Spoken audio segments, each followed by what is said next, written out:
just want you to sit in your chair and go, hip hip hooray, for the Western press and the Western narrative, regurgitating the same old, every single day, without which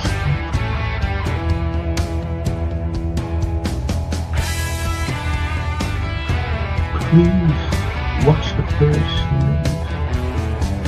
two episodes, the second series.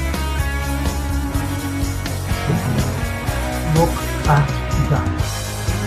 Absolutely fascinating. And it was the first time the Beatles had really stopped being semi-professional almost.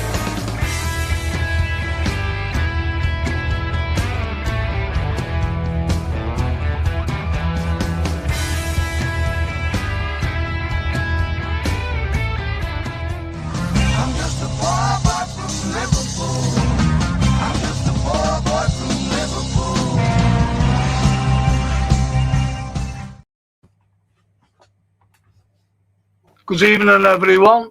It's history tonight. It's a history of literature and also ordinary history, which will be good with my old mate there, Anthony Brown. So, good evening, Anthony. The late Anthony Brown. Yes, sitting waiting for him. We normally have a talk, and I've been sitting here since 6:45. I know. David the Pap's come to join us, so he's next door with Laney. So. Yeah, so Frank's forgotten.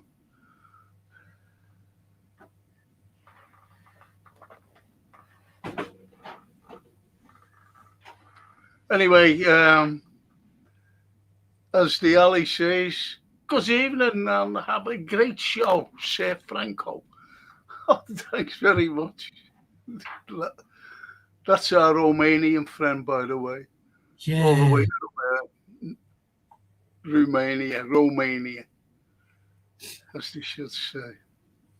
TW, even if Frank and Anthony. Good evening, TW. And Ali says, good evening, Sir Anthony. Oh, Ali, thank you very much. Not sure on the Sir stuff, but thank you. TW says, smash the likes and subscribe on the way on. That's lovely, though. Yeah. And as Ali says, from poor Romania. Great once, but now game over. Oh. That's a shame to say that. And Johan, our friend Johan, aren't we? Yeah. Good evening, Frank, international artist, Mr. Brown, and legends. And there's a load of grouse for you, aren't they? Oh. Yeah, I feel a cough coming on, Frank, a bit. See? Johan, Mr. Kindness, thank you. And Freedom Journey says, good evening, Frank and Anthony. Still reading Jane Eyre. I'm absolutely enthralled, and what a window into that era. Grateful you recommended it. How's that from the Freedom?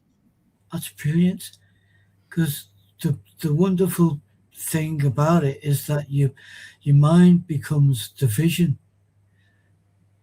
So you picture these scenes. Yeah. Well, that's the old top and bottom of. It's no use watching a film because a film's being adapted to suit the entertainment part of it, and they leave out the dark bits. It's like anything else; you leave out the dark bits. Yeah. If you want to entertain and make it a successful. Whatever, whether it's a play, whether it's a film, if you know what I mean. Even a stage play, you could leave out the dark things. Yeah, it's the power of the imagination, isn't it? And once imagination's propelled with literature. You read and you imagine what this character would look like and what this desolate scene might look like. That's what takes you on a journey. Whereas some films are great, some stage plays are great, but some of them fall flat, as you said. Really, they're diluted. I'll tell you, who was great at the likes of Shakespeare, shall I say, was Franco Zeffirelli, the Italian director. He was Yeah, unbelievable. Him. And yeah, another director he loved doing English literature. He just loved it. And he also did a lot of Shakespeare as well, right to the content.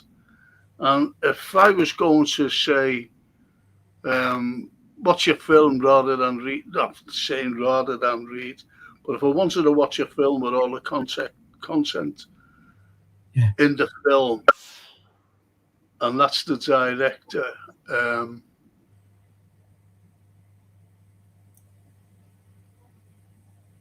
I forget his name. No, I don't. It will come to me. It will come to me. And I watched a film of his called Tessa the D'Urbervilles, and it was right to the content. Right Okay. to the Is content. um, yeah, the guy who had to flee America, The guy who had to flee America, yeah, Polanski, Roman Roman. Polanski. He was Yeah, set up. yeah. He was definitely set up. That man, like a lot of people set up, unfortunately.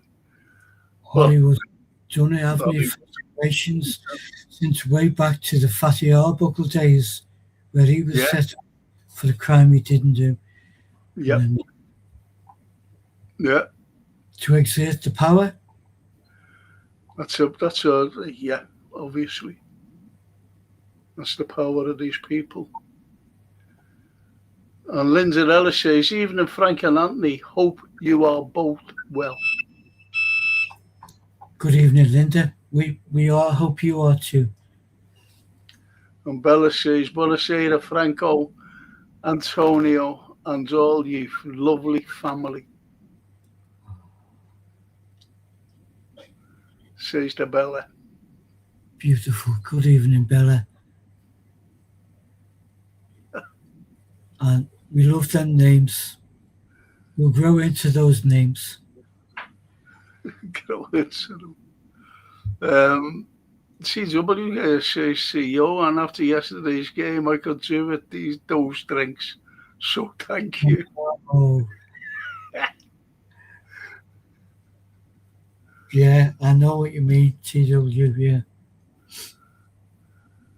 I missed the game, but I heard the ref was horrible yesterday, wasn't he? Says Johan. You can't blame the ref. It was a bit stupid at the end. You should have just let that goal go in, beaten 3-1, and that would have been the end of it. But Sabozlai, he was stupid, dragging him back. What the hell was that? Anyway, the old mate Steve Miller. Hiya, Frank. I watched all the Devils Are Here at the weekend. I forgot to record it from Sky Cinema in January. I'm glad you watched it. yeah.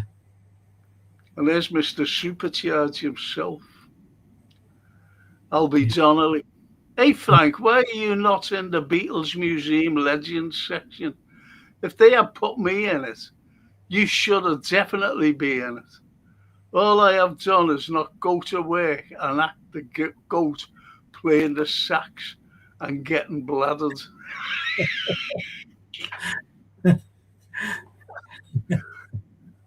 He's great, isn't he? He's great as Mr. Supercharge himself, Albie Donnelly. And he lives and works now from Germany. But he comes over and sees his family, He does. He's just a great fella, great musician, great sax player as well, as you know. Yeah, absolutely. Yeah, yeah. the world is a far smaller place now, Frank. We can be in Germany in half an hour or an hour, and France or wherever we choose to lay our hat. Well, that's it, isn't it, really? Europe's on our doorstep, especially with the Euro tunnel. Do you know who wanted to build a Euro tunnel first? Any idea? And they said, oh, no, you can't do that. You're not having that. Do you know who it was? Napoleon. Wow. He wanted to build a Euro tunnel. He wanted to connect all Europe. He got some stick. Oh, yeah. Such a visionary. Go on. What a visionary that man was. And we're taught not to Napoleon for his visions. Yeah. See, when the common market came about, he was one of the first to unite Europe and have a common market, just trade. This is what he wanted. The unfortunate thing was we took no notice of Napoleon because we were building an empire and so was everybody else. He didn't want to build an empire. He wanted peace, believe it or not. But everyone was having a go at him, so he had battles. Did Napoleon. I'd love to do a show on him one night. Yeah, I would love that too. Yeah. Honestly. And, you talk about visionary, about Napoleon. He must have been someone who had visions, and he did, visionary, that is. And he did. And what he actually did as well, for his soldiers, for his men, he loved his men. Not like any other generals, like in the First World War, for example. You had one fella who came around to the troops on the eve of the Battle of the Somme and said, up to now, this regiment hasn't made a name for itself, but tomorrow you shall make a name for yourselves. If you're slightly wounded, make your own way back to base. Do not take up valuable ambulance service space. If you're badly wounded, crawl away to a shell hole and die. So you see the difference between, I'll talk about Napoleon some other time because there is so much to talk about him. So much, and so good things as well. Anyway, Owen Lee says, even a Frank Anthony in chat, hope everyone is well. Thank you, Owen. Good evening, Owen. And Albie says, talking of tunnels, why did they ever build one to Birkenhead?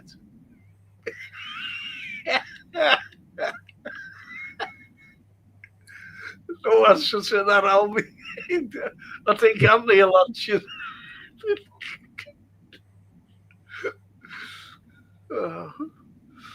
And Christopher says, hey, Frank and Anthony and everyone, like and subscribe.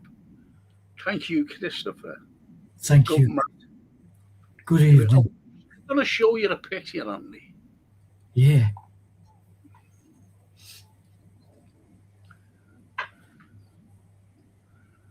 What do you think of that? That's beautiful.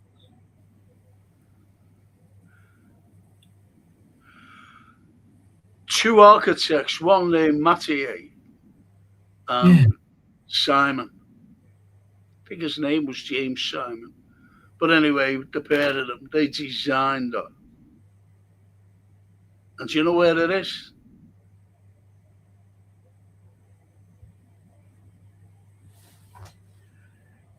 This building in the corner looks vaguely familiar, but no, I'm not sure, Frank. Well, it does look very vaguely familiar, doesn't it? But you will know what the building is. That building to the extreme right. It's just the corn market. That's the cotton exchange. Yeah. So, And look at it. majestic. And yet, they pulled the whole facade down. They pulled it down Put a glass box. in front. That is just. You can see that now. That should be there now. That's. Of course it should. That's why I put it up. Yeah.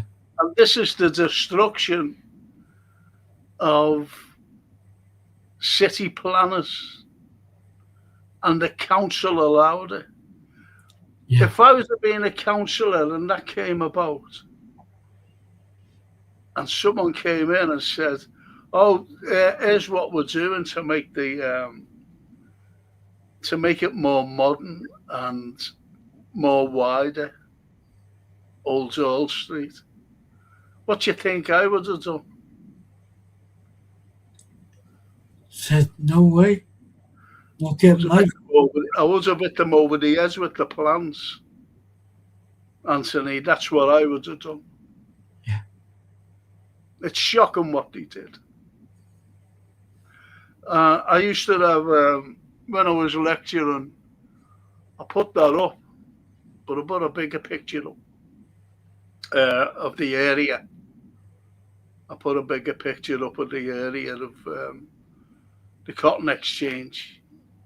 And I was pointing things out, like the town hall and whatever, Dale Street. And then I went over to that, and that just stood out because it was white. And it was in the 1958, the picture was taken. So anyway, it was on a screen. And as I said, I pointed it out.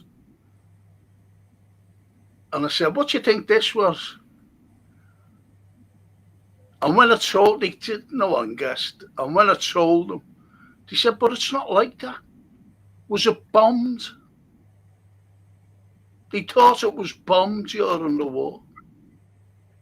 And I said, "No, this is like 1957, 58, this particular picture. I think we did more damage than the Luftwaffe, to be honest." Yes. By pulling down things. Yeah. Yeah. That certainly is fantastic. It is, isn't it? Yeah. It's a shame, really. And look at that. There's where you have the cathedral being built, what they in the background there. Yeah. The cathedral being built there, the Anglican. And when you move down where you've got the dome, that's the custom house. The size of the custom house was well bigger than St. George's Hall. Wow. Beautiful building. Yes. Stunning building. And to the extreme right in the corner, you can just about see the overhead railway.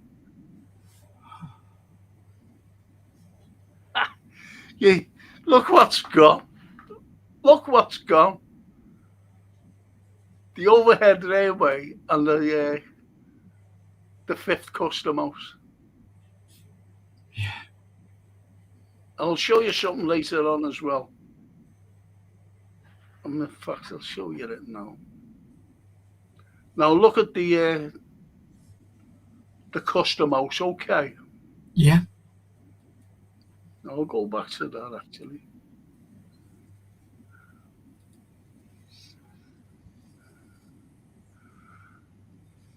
Remember, people were always saying,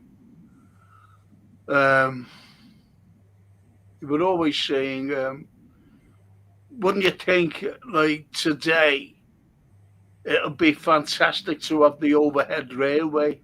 And what a tourist attraction that it would be. Yeah.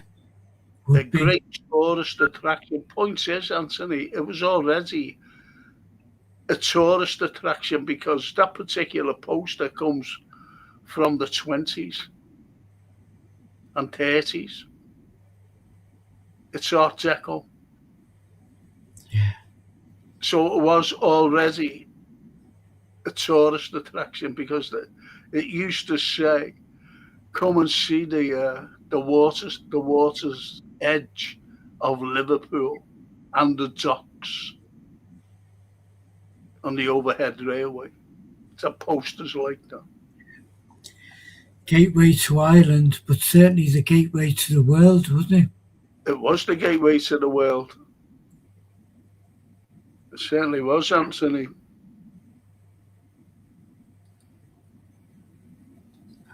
Such a shame, really.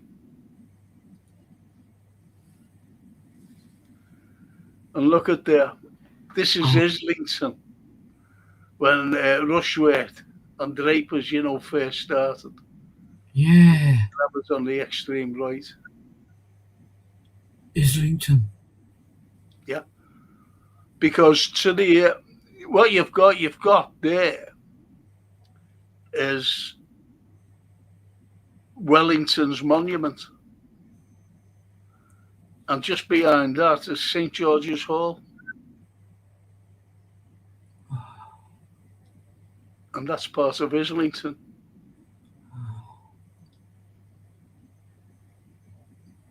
Strange, isn't it? Yeah. And this was before the likes of the Custom House.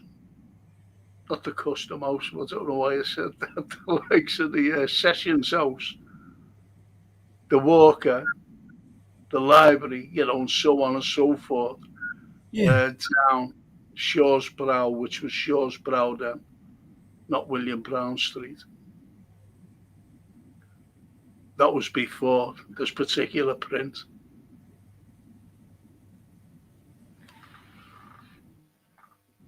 Isn't that brilliant? It is brilliant, Frank, and once again, such a name of Liverpool, really, Rushworth Drapers. Paulie says, "Hi Anthony and Frank and chat. I've just got to pop the home and bar. Hang on, I've just got to pop the home and bargains for the coffee and whitener. I'll be back soon to listen." All right, I'll have a coffee, Frank will have a tea. That'll be fun. Coffee and whitener. Well, that's all right, isn't it? Yeah. Good evening, Paulie. And Johan says, "If you got the plans before it happened, bet your Tourette's would have been an overdrive." They would have been, to be honest, Johan. If they would have showed me that, if I would have been a counsellor and he says, "We're going to take down the facade," it's shocking. It really is shocking, Johan, what we did to our own beautiful buildings. You can't legislate for it, to be honest. You just can't.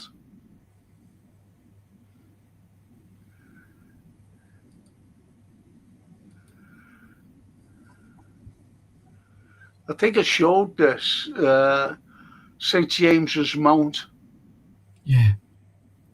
And I think this is a more clearer and more down to the waterfront, where you've got the church, St. Nick's Church, you've got the castle right down there on the waterfront. Just to the right of the castle, you've got the town hall. But why is St. James's Mount in 1715? Is because this is where the Anglican cathedral's built. and that's where it looks down. I think that's a great print, though. There's a beautiful print etching. Yeah, it's fantastic. And once again, it shows a completely different angle that we Yes, used to seeing, really. yes. And the Mersey Yeah, and the Welsh Hills. The yeah, Mersey, people don't realise how wide the Mersey was, because where you've got the likes of the Liver building and the docks and over on the other side, you've also got the likes of from New Brighton, say, and right down. That's all reclaimed land. So if you took all the reclaimed land away, the Mersey would be a lot wider than what we think it is, today. yeah.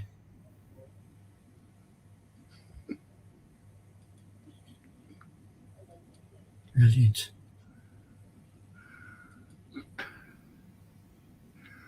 Remember when I said about taking note of the custom house? Yeah, Right. Now, the fella who designed it was John Foster Jr., the custom house. yeah. But he also designed and built that church. Do you know what church it is?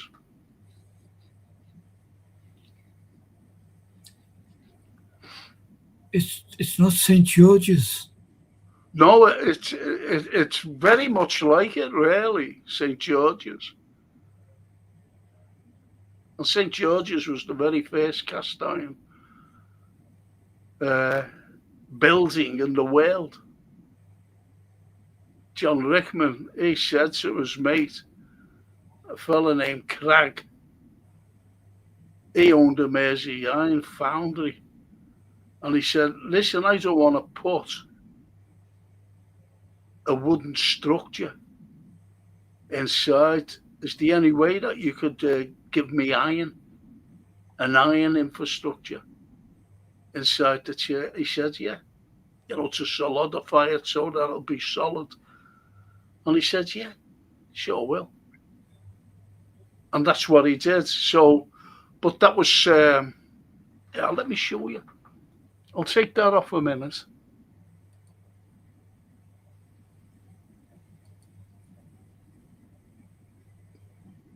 Let me show you in a minute. Oh, hang on.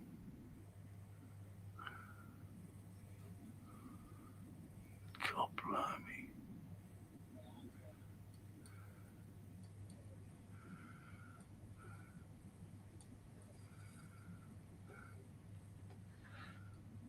The size of that ant.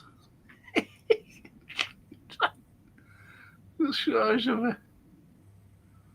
And there it is, there, look. Okay. Yeah. There's, see, that's St. Yeah. George. That's St. George. And it's similar, isn't it? Yeah. Excuse me. It's similar to What we had. that. Yeah. Well, anyway, that's that church there. A bomb hit it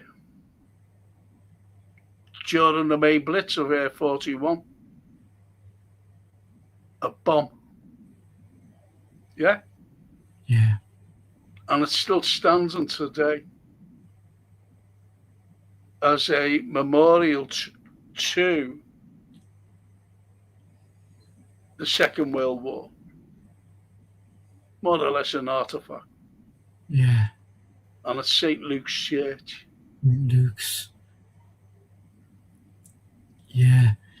Top of Bow Street. Still a beautiful sight now. Damaged it is. And the unfortunate thing is,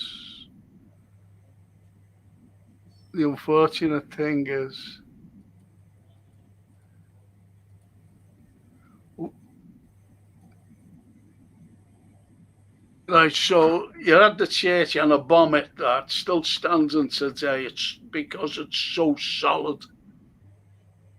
Now, John Foster Jr. designed that custom house,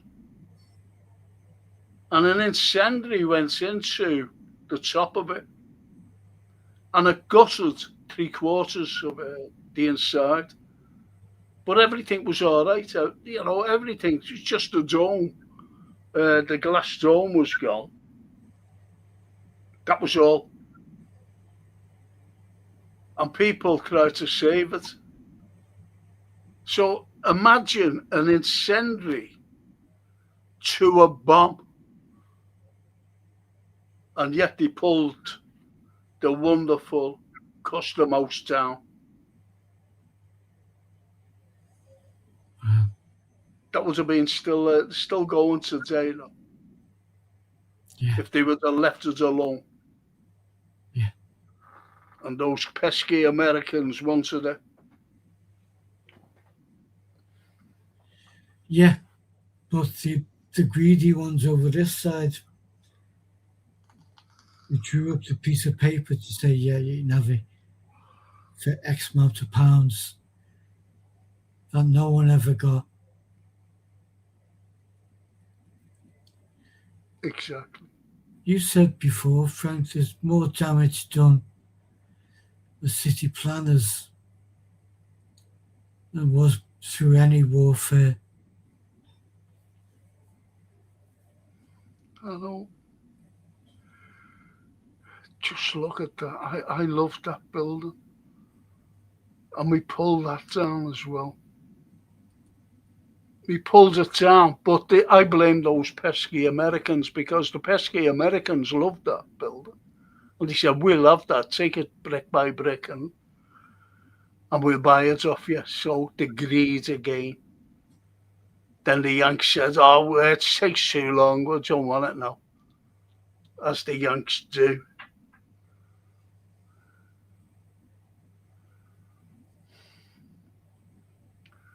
Christopher says, I bought a guitar from Rushworth years ago, but not from that building. The one on Whitechapel. Yeah, it would have been in Whitechapel, yeah. And Bella says, Franco, I've been looking into all the things invented in Liverpool. It's amazing. So I'm writing a poem about it. Says the lovely Bella. Fantastic, Bella.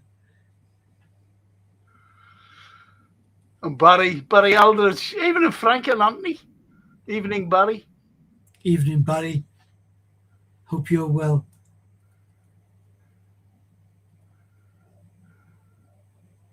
After yesterday, I don't think he is. No. And Jason, I did that and thought it might be easier for people to see where you point. God blimey, did you do the arrow as well? It's the biggest arrow in the world. It's a massive arrow I've got. It's like I thought Robin Hood was going to come on the scene with the arrow. It's like a big... Well, you've got a hand that John Conte would be made up with.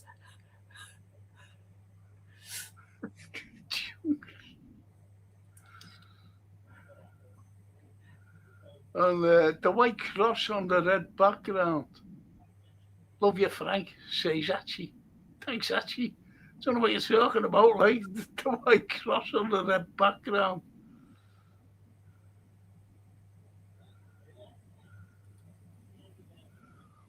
Just shows you, though, doesn't it? You know, when we look at pictures.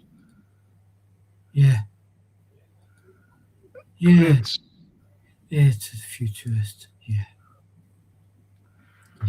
I still couldn't get over, and that's only recently. I still couldn't get over why they took that facade down. They took the street down. I mean, we were kind of not in the middle of that, at the tail end of that, but a lot of the buildings were supposedly crumbling. and they've been partly privately owned for 40 years, some of them longer than that, and nothing has ever been done to them. So who's to say I'm not, don't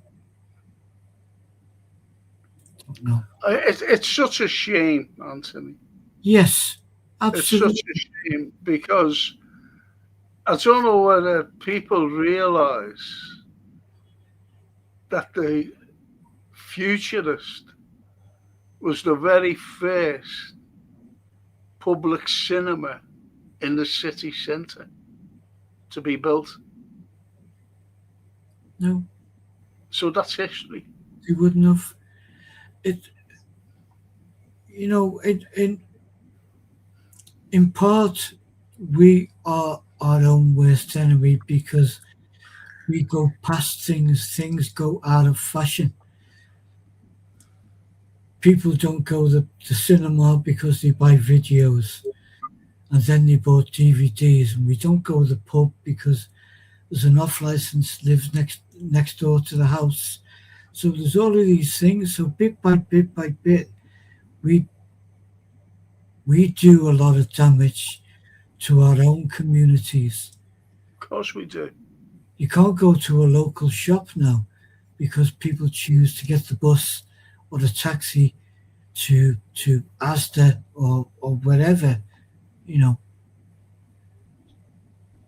when it's not too far away, when we were younger, you get everything you want in 6 or 7 shops along the street. We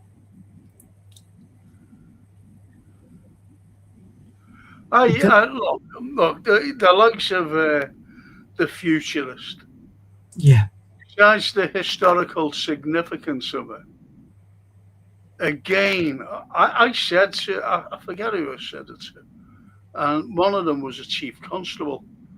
I said, your lads need to know, all the new constables that come into Liverpool, because half of them are not from Liverpool. I said, do you want to go to some local history classes? You really need it. And he said, that's a great, would you do it? I said, yeah, just send for me anytime.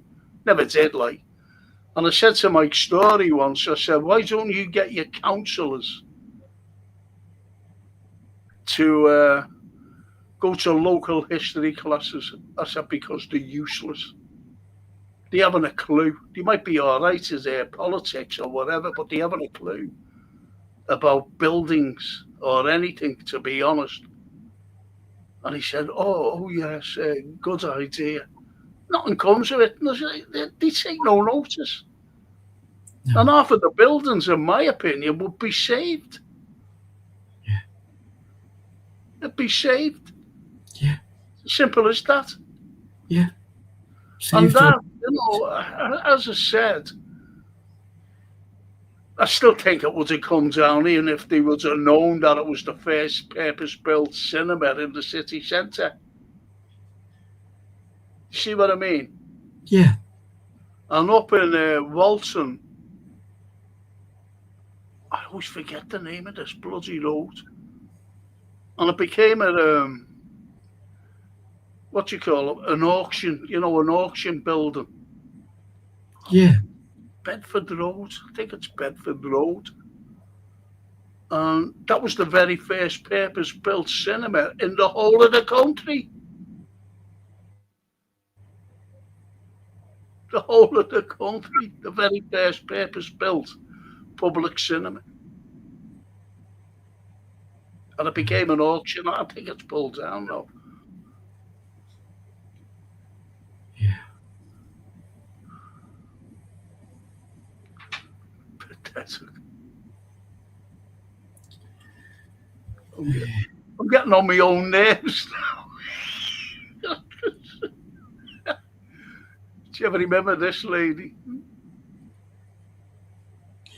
Absolutely do. But I was not as widely educated on her wonderful mother. But this lady, Bessie Braddock, Yeah. was, And her mother, Mary Bamber. Yeah. Both heart and soul of the city. And Mary, she was a great philanthropist, a great philanthropist. And during the 1911 general strike, that lady there, Bessie, she was, just Elizabeth to her mother.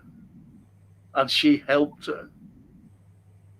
Bessie helped her mother, Mary Bamber, to go around with soup, with cups of tea and bread to the strikers. Yeah. Out of her own pocket, by the way. Yeah. Out of Mary Bamber's pocket. And she went around as a 12-year-old Bessie, giving out this tea and soup and things. Just And that's Mary Bamber for you. amazing. Yeah. Wonderful, wonderful people.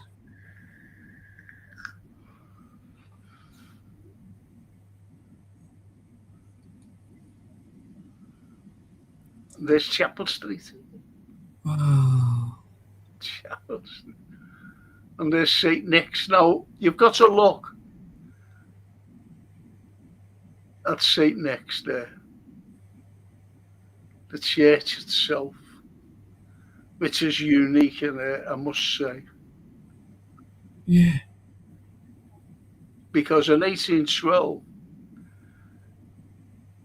the original tower, bell tower, there was 14 children from a charity school at the service. This is in 1812.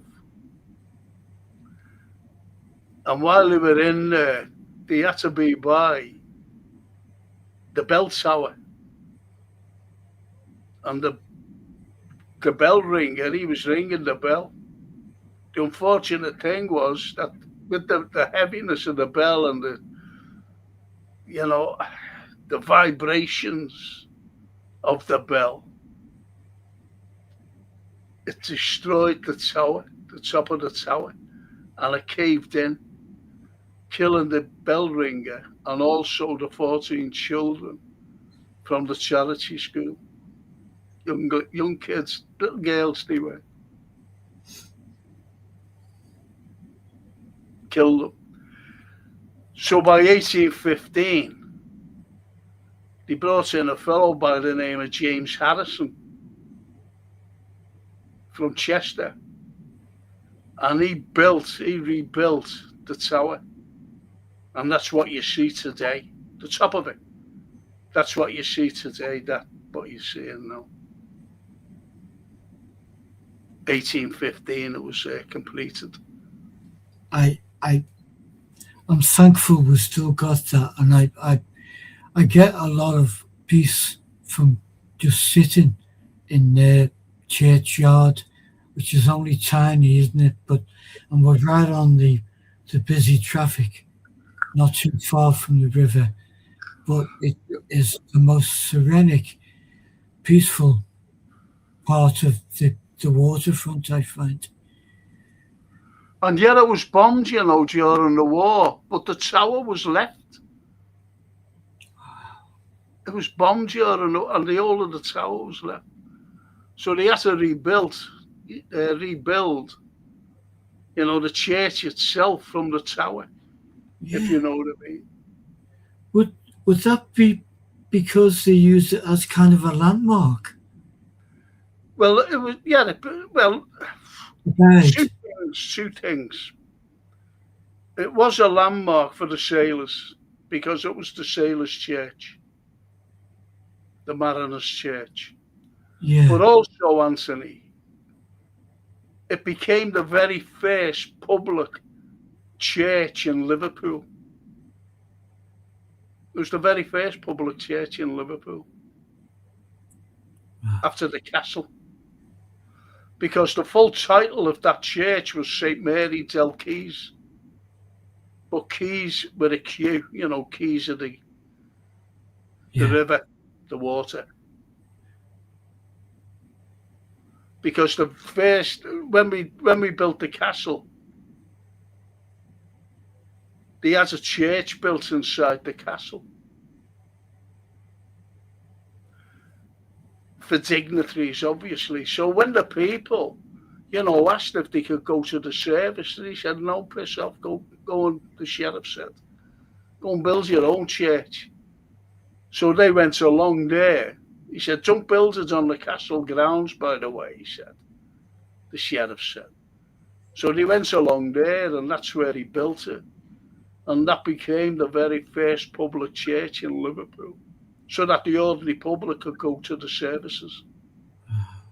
And the castle and the church inside the castle was named St. Mary del Keys, but the keys, like the key you lock, if you know what I mean. Yeah. A key to the new borough of Liverpool. That's why it was called St. Mary del Keys. So when they built that, it was St. Mary del Keys, the keys of the riverside, the water.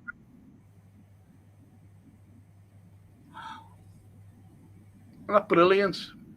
It is brilliant. It looks like one of our headmans, doesn't it? It is 1870. See, there was two headmans, wasn't there? Father and son. But I think that was the dad. Yeah. And they both similar. Yeah. And this too looks... Another one, there's another headman. Yeah. Elliot Street. Yeah. Brilliant, isn't it? What would we have done without that man and his family? He's the official illustrator of history, isn't he, in Liverpool?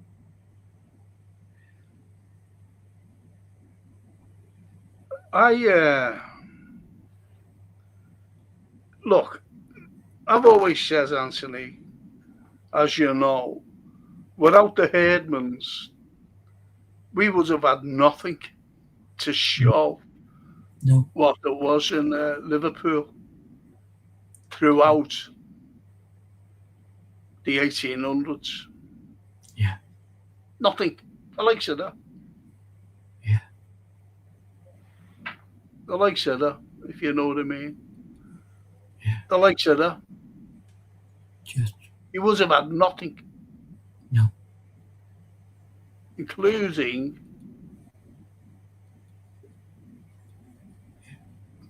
that. That's a Herdman.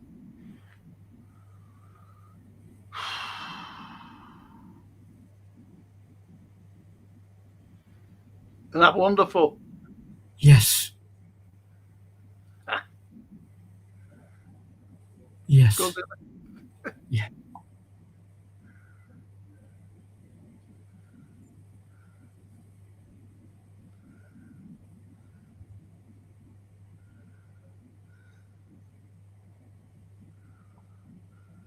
God blimey.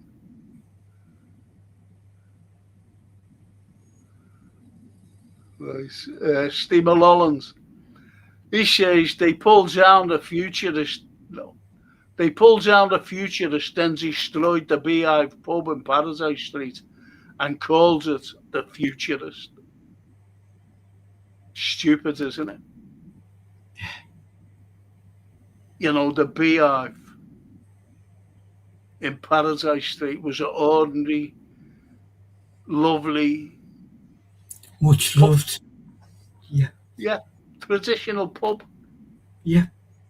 And it's different now. And that's what they call progression. You can't make it up. And Barry says, before we left Liverpool, I was 7. I used to go to the Gormans with my mates for the matinee. Loved it, me. Ronnie Hamilton and Frankie E. Marnie. We always ran down from Park Hill Road where we lived. Go away, is it Park Hill Road all the way from there to the Gormont? I lived by the Gormont in Giera Gardens. Wow. Used to go there.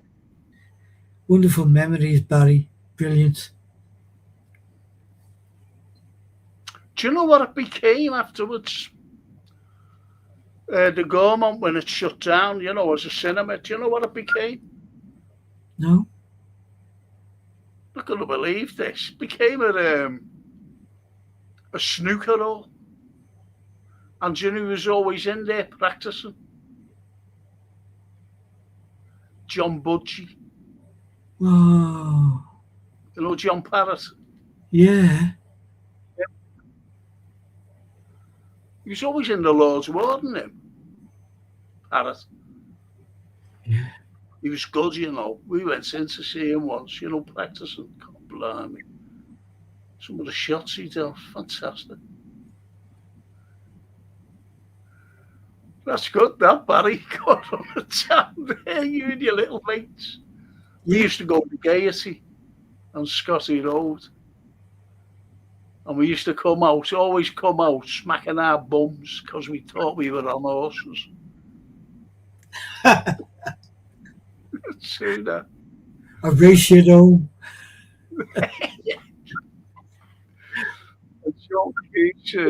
Not to mention the local mobiles that sold almost everything. Yeah, they did. My mother had one. A mobile. Yeah, they were brilliant. Godsend. I remember when it was the Hippodrome nightclub, say Steamer Lolland. The Hippodrome nightclub.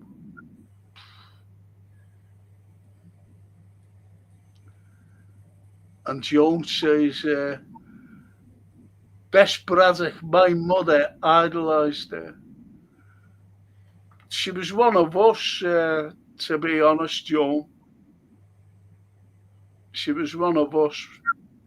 When she used to go around, for the votes, as kids, she used to come around by where we lived. And all the kids, were behind her. And we were all, there was always a song. I'd love someone to remember this.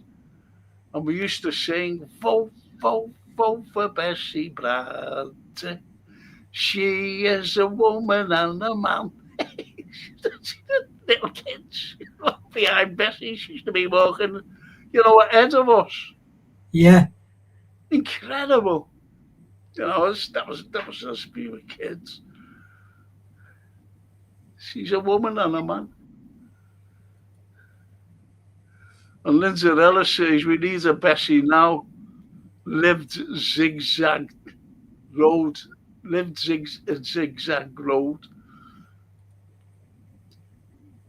I named the steps in Liverpool one. Yeah. And I called them. Rod was saying to me, because I named 6 places, as you know, in the Liverpool one. Yeah. He said to me, we can't get a name for that. Now, I named the ones that lead into the park, which is Sugar House Steps, because that's where the Sugar House stood. And he went, good idea. And they were very, very bright, as you know, the steps. So I said, why don't you just call them Sugar House Steps? Because that's where the Sugar House stood. The first Sugar House. And he went, oh. So I named that. Then we were looking at these other ones around the corner from them, which are metal. And he said, I don't know what's it called then.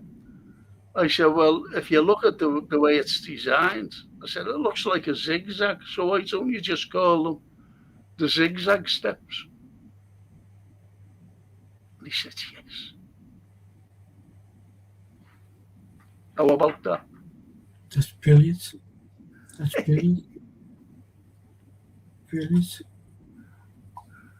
And Joan Keane says, St. Nick's, my grandmother was christened and married at St. Nick's. Yeah, there's lots of things,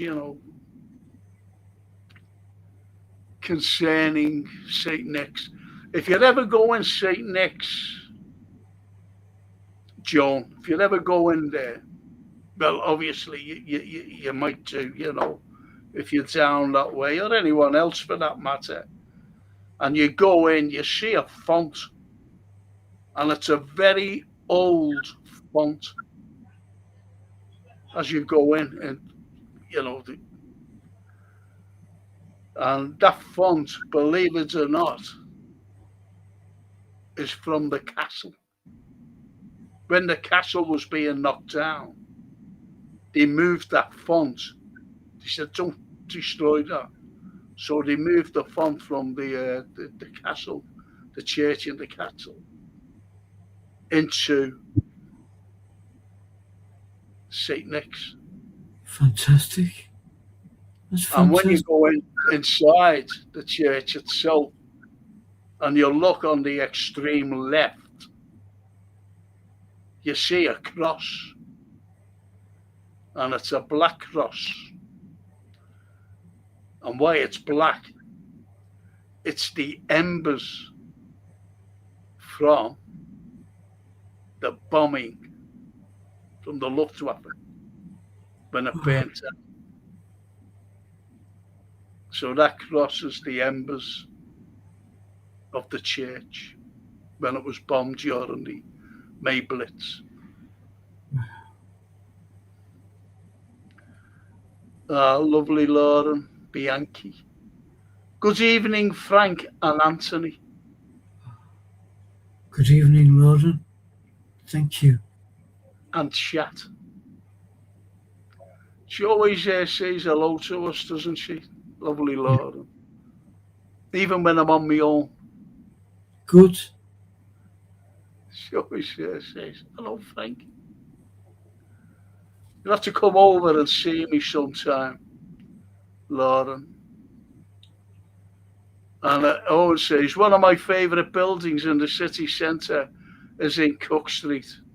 It's just 3 tall arches with a glass front. Yeah. Don't think there is another building like it in the city. I think it was you're spot on. It was Peter Ellis. Yeah. Yeah. Spot on. My mate's got his chambers there. He's a barrister. And he said to me, "I want you to come up and see me, Frank." And I said, "Yeah, okay." And anyway, Frank went up. Oh, blimey, spiral staircase. Yeah. He was knackered by the time I got him. And he was sitting at his desk, and he was laughing his head off. Because I was like... And that's where, I said to you privately, that's when he said to me, "Will you do a talk for me at the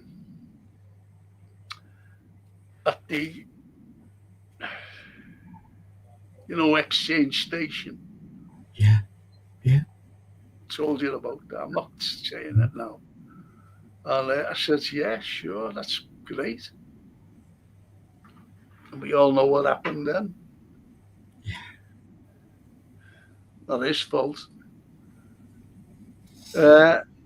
Joan said she was also the cook at the Sailors' Hall. Oh, go away. Was she, Joan? That's wonderful.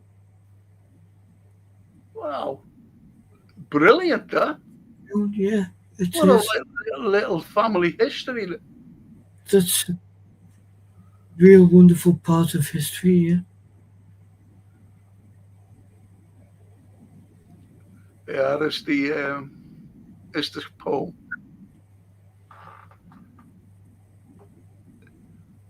The games, rails and engineering, Meccano towers and the football net.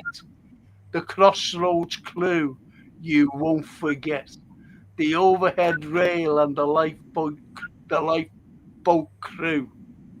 Liverpool's gifts forever new. Beautiful. That's beautiful, Bella. And thank you, Marcella. Wonderful. Isn't that brilliant? Yeah, it is. Because we did get the football nets and the lifeboat crew. Yeah. You wouldn't believe that, would you? The lifeboat started here.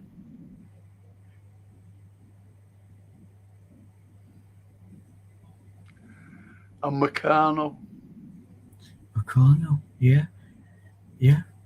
and the crossword. Frank Hornby, wasn't it? Yep. Mr. Frank Hornby. Yes.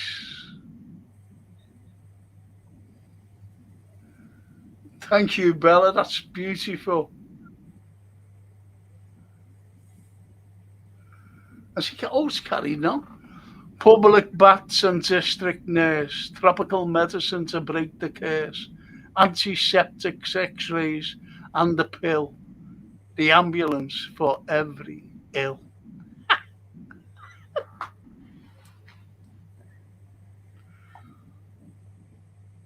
All came from the pool. Incredible, isn't it?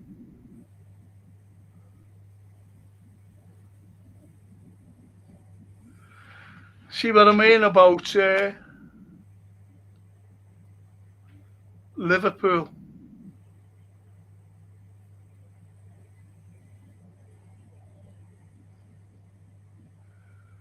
And Stephen Mulholland says the new TV drama Betrayal was filmed in Liverpool, but not last night's episode. Never seen it. No. Did you get my email, by the way, Stay? Should have seen the photographs he sent me. Oh, good. Fidel Castro's. He gave a talk here, and I didn't know. I would have loved to have gone to that. Grandson, Fidel Castro, Wow. at the Casa. I think it was at the Casa. Must have been. And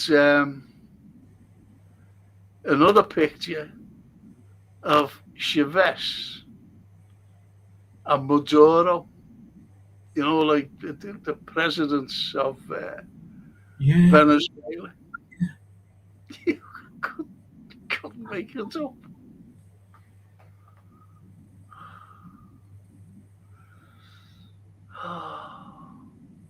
And Owen says to Bella, brilliant. Yeah. Yeah. And lovely Linda says, seen all the herdsmans in Central Library. Fabulous. Yes. Gonna have a break when I finish these. Good. Bella says, thank you, just trying to show how Liverpool is. So fantastic, the first inventions. Well, one of our Italian lads, well, from Italian parents, was one of the greatest inventors of Liverpool. He had 73 inventions. And not only 73 inventions, but what he actually did, he invented the grid, the electric grid to light up streets and homes and everything. Paolo Ferranti lived at the top of Bowl Street, him and his parents. Italian migrants. Paolo Ferranti. What a brilliant name. Yeah. And Paulie says, I'm back in the room. Welcome home, Paulie. Hi, Paulie, says our lovely Lorraine. And Owen say, I'm going to go for a break after this. Years ago, kids could get served with anything from the new corner shop as long as you had a note from your mum. That's right. Little note. Yeah. A little note. Do you know, as a kid, I must have been 7 or 8. And we used to get sent on messages, by like neighbours. Will you run over and get us this? Yeah. And you have to go. You know, you're always so. You've got to go on messages. Yeah. Anyway, this woman wants some fish and chips. And I went along to Johnny Gianelli's. And anyway, I was running back because I was late for school, getting back to school. Right. Because it was dinner time. And she sent me, Mrs. Eggy. So anyway, I was running along and I fell. And the fish and chips went all over them. And I picked them all up, put them back in. Wrapped them up and I ran up and I went, yeah, Mrs. Eggy. She gave me crumbs. She said, yeah, thank you. Thank you, Francis. And I went, all right, Mrs. Eggy, ran to school. I wondered if she ate them because it went all over the floor. Oh, you never found out? Don't know. She died. Did you not go home for a month? She died.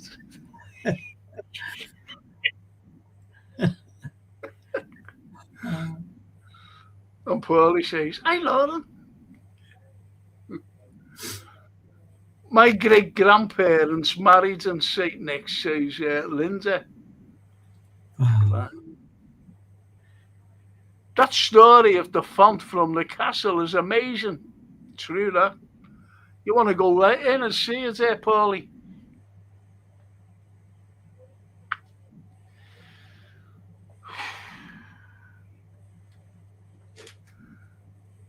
Can we have a break here? Sorry.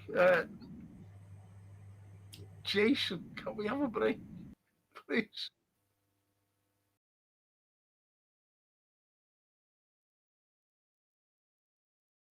In the 19th century, Liverpool had the vision that was the envy of the world. Many firsts were copied and the overhead railway was no exception. In 1888, an improved plan by businessmen who formed Liverpool Overhead Railway Company had given the go-ahead.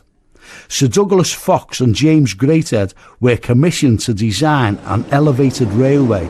After long last, it was finally accepted and the work commenced in 1889. There were problems at first. Fox and Greathead had a dilemma. What was the safest power to use? They considered steam too dangerous because of the many flammable cargoes within the range of the train's sparks that could easily ignite these dangerous cargoes, causing a major catastrophe to shipping and the public.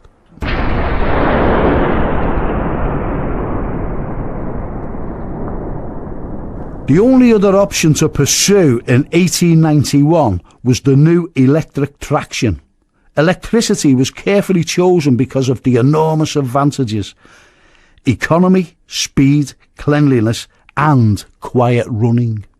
Work was completed in January 1893 and finally opened on February the 4th by the Marquess of Salisbury. The public transport section did not have long to wait. It commenced on the 6th of March 1893. The world's first electric railway had automatic electric signals and a line from Herculaneum Dock to Seaford Carriage Shed. It had 11 stations at the beginning: Brocklebank, Canada, Sandon, Clarence, Princes, Pierhead, James Street, Custom House, Wapping, Brunswick and Toxteth. An electric escalator, the first of its kind, the Reno staircase, was installed at Seaford Sands in 1901. It was removed in 1906 because there were too many insurance claims by passengers against the railway. Clothing, especially women's long outfits, were continually getting caught and people falling over themselves as it moved and stopping suddenly. During the 1941 May Blitz, parts of the overhead railway were bombed and quickly repaired. However, the Second World War, through wear and tear and the bombing, deck plate supports for sections of the track were needed to be replaced, but at a costly price of £2 million. The company who ran the railway could not afford the price, and they proceeded to ask the council and the Mersey Docks and Harbour Board for help. They were refused, and with no help forthcoming, the rigorous public protest, the overhead railway, the first of its kind anywhere in the world, closed.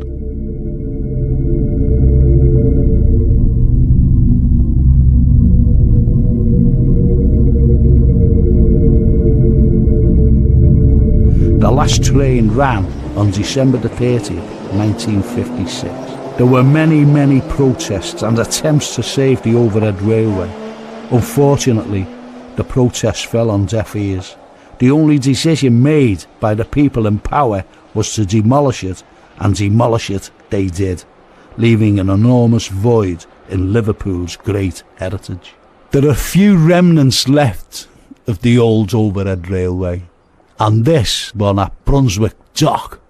You can see the stairwell leading up to the station itself. And up here we have a tunnel that led to Dingle, because engineers had to bore through sheer sandstone for half a mile of tunnel to get to Dingle in an extraordinary feat of the 19th century. The Liverpool Overhead Railway, which is much missed, is a real Liverpool unequalled.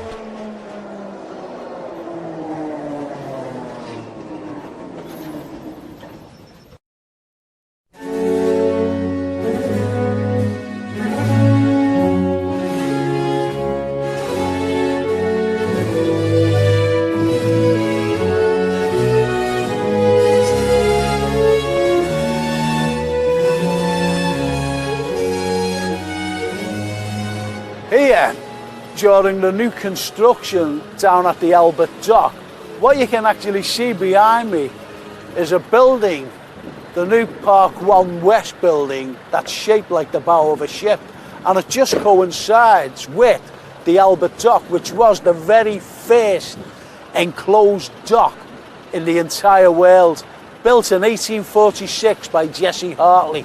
It's absolutely wonderful, and it's Grade 1 listed. Why it was cutting edge at the time in 1846, before the Albert Dock was built, there was lots and lots of pilfery going on. Goods were going, businessmen, merchants were getting absolutely fed up. And Jesse Hartley, the docks engineer, came up with a brainchild to build an enclosed dock. And this is what you see today, the very first enclosed dock system in the entire world. And it opened in 1846 by Queen Victoria's husband, Prince Albert, hence the name Albert Dock. As you can see, people are just sitting down on a lovely day drinking coffee. But if you go back to the 1850s, the actual coffee beans in big sacks were being unloaded by the dockers. But unfortunately, there's no more dockers now. But they've been replaced by the tourists sitting down drinking the coffee. So therefore, it's come in a big full circle. Besides the coffee, what was coming into Liverpool, into the Albert Dock, was sugar, cotton, exotic fruits, spices from all around the world. And yet, Jesse Hartley said, we cannot afford for these to be pilfered. And he built the dock. And there was only one way in with the ships and one way out. No pilfering. And that's why the rest of the world copied this magnificent building. During the decline of the dock system, this became no exception, the Albert Dock, because it just went and fell into dereliction. And the dock itself, the water side of it, just silted up. And it wasn't until 1983 and the foresight of Michael Heseltine, the Minister of Merseyside, then he foreseen a great future for this dock. And today, modern times, it's become one of Liverpool's jewels in the crown for tourism.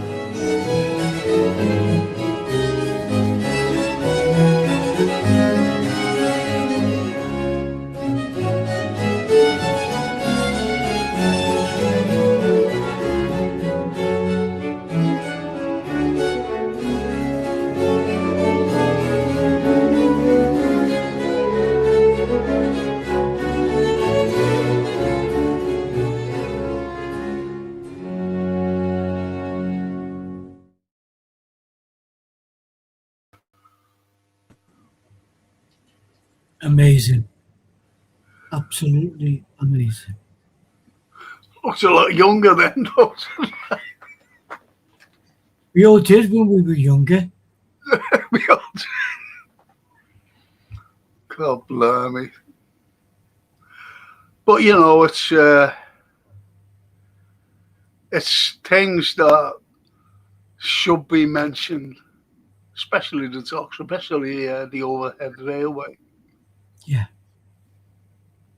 should be mentioned. Just as a quick butty, starving. Sorry about it. Anyway, so that's it. That's basically it. You know, when you look at some of the history of Liverpool, I, and yet, oh, go I didn't want to encroach on that because I love it, and it's such a passion to me, and I know you, and I know to our viewers. But um, I and again, I wasn't going to mention, but in the content of tonight's show, we've all but mentioned we met and befriended a wonderful chap who, on a continuation of the genius of Jesse Hartley and the like, he worked and built the city so that is now far more accessible for people to get round. We were privileged to call him a friend, and sadly, Davey tells me that we lost this dear friend on Friday. Oh no, don't say that. Where did you get him now? And I kind of wasn't going to say anything, and then I felt we talk about him lovingly The because need he's to, yeah. a lovely, lovely guy, and I wanted you to hear it from me now rather than Yeah, second from hand. yeah. Oh, that's so sad that, you know, because Rod was such a, he loved Liverpool. Did He loved the he, people. yeah, he loved the buildings. Yeah, As you know, you've walked the city countless times with him, as is Davy the Pap, with photographs, and we've all shared in a little bit. He was curious about um, people, but he's worked in the biggest league of cities and developers and governmental officials and royalty across the globe, and yet he's very careful about the friends he chose, and you were one of them. can I tell you something funny though? Do we? Yeah, that's what it's about. Yeah. Honestly, what has happened with Rod? He phoned me up and he said, "What are you doing?" I said, "I've just finished a lecture." I said, and I'm on my way home. He said, "Can you make it down Can you make it down for 2 o'clock?" And you know that his offices was in Lord Street. Lord. And I said, "Yes, sure, no problem." I said, "Is it important?" He said, "Yes." So I said, "Okay." Frank goes down, right? So anyway, it goes up, and he said, "Oh, yeah, you're expected, Frank." I said, "Okay." He said, "Yeah, I'll just go straight through to his office." So I said, "Okay." So anyway, I knocked on the door, as you do. Come in. They must have put it through that Frank's on his way down to you. Right? So we opened the door, and I'm standing in the doorway. And he said, "Come in, Frank." I said, "What do you want to see me for, Rod?" I said, and he said, and I walked straight over to his desk. He said, "I want you to meet His Grace, the Duke of Westminster." I said, "What do I want to meet him for?" Right. And he was looking at me.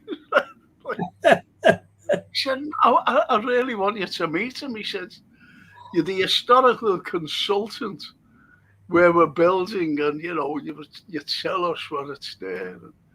And I'd just like you to meet him, simply because he's put up £1 billion to build this.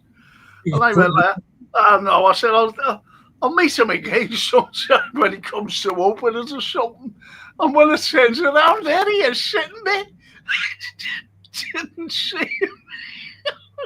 Oh my God. The Duke of Westminster.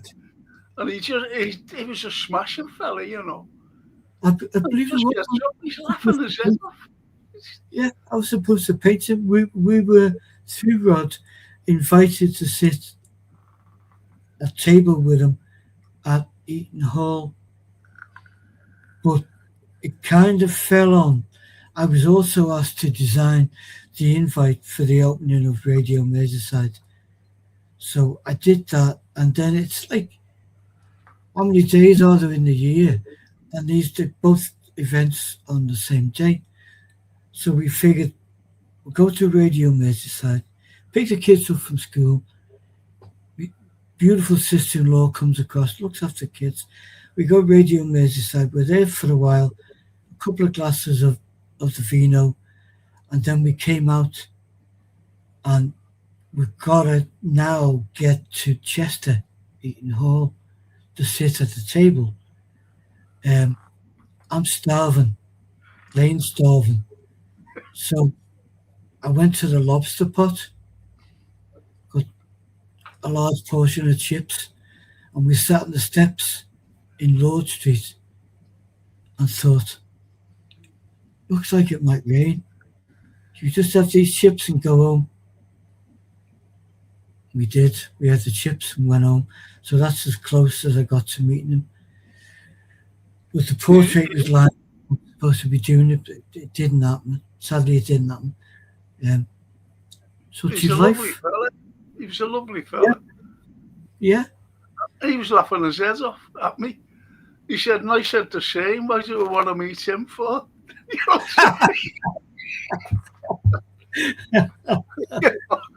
Just that, and that was it. And that's what he said about the time team, because I did on the DVD Liverpool Unequaled about the dock, where I'm right down on one of the DVDs, you know what I'm saying? Look at the sheer size of this. And he actually said at the time, the historian did a far better presentation of the doc than the time team. You should have just shown that. That's what he said to the ITV company or BBC, whoever did it. Yeah. Which was a great compliment for me. Absolutely. And for Tony Snell. Yeah. So, you know... a remarkable and big-hearted man. Yes. Thank you, Rodney Holmes. We love and appreciate what you did for us and for what you've done for the city. Absolutely. And you just shocked me there. You know, and we knew that he was ill. And when you told me a few weeks ago that his lovely wife, Sally, had passed on, you know, that was sad. And now Rod himself.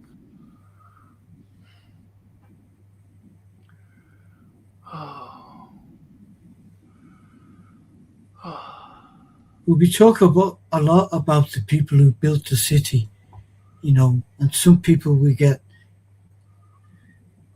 close to by reading books, and some people we get close to by sharing time.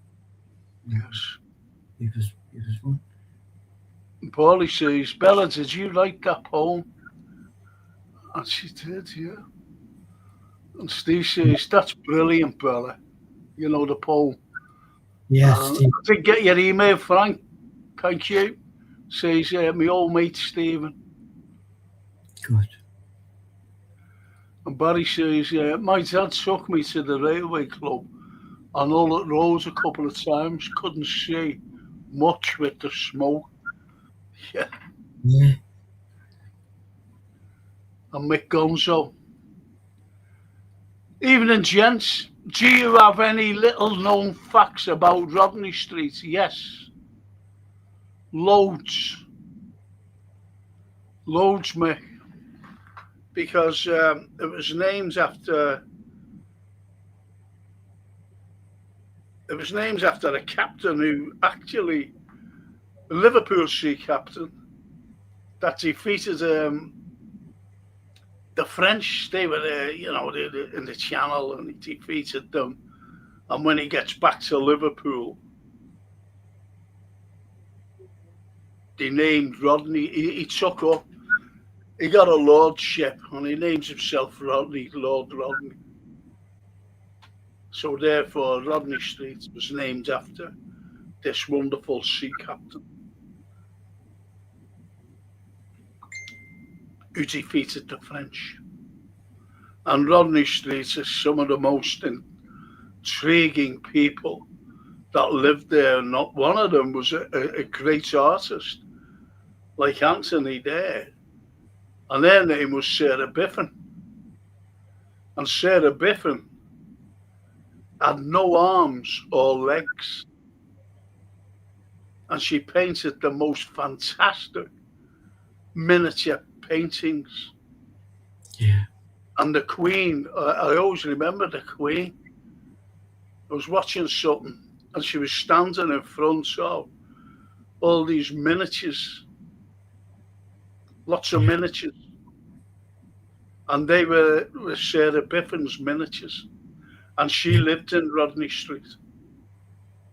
Sarah Biffin. Some of the most extraordinary people lived there as well.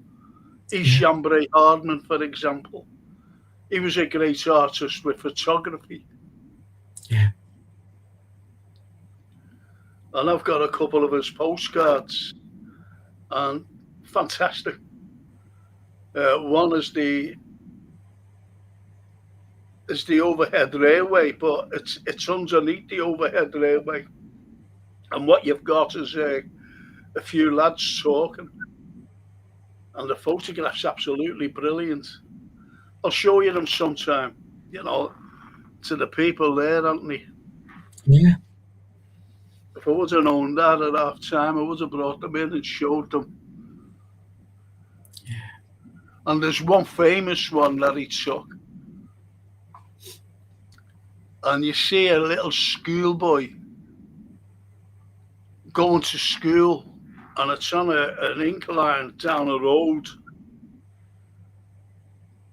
And over the road, what you see is the Ark Royal being fixed up at Camelard. Wow. It's a fantastic picture. Wow. But it'll take me too long, to go out and get it. And you know what? I'll have to check that out. I had the pleasure and the sadness of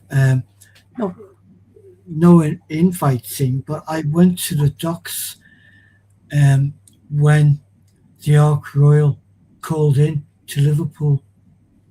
there it is. There you go. When it was on the way to be destroyed. There it is. That's fantastic. Yeah. See the little schoolboy going to school? Yeah. Look at that. And the Ark Royal being fitted up. Yeah. What a slice of history that is.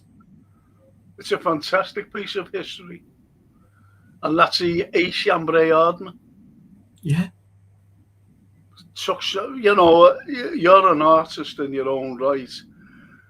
And so is Sarah Biffin. And when you think about Sarah Biffin, Anthony, and in his own right, Chambray Hardman, who lived in Rodney Street. Yeah. That's artistic work, as you know. What Yes. you're looking at there.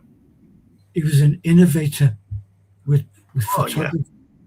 He pushed it as far as it could go, and he got some of the most wonderful, dramatic, and it wasn't all high society photography. It was our life, working class, real life.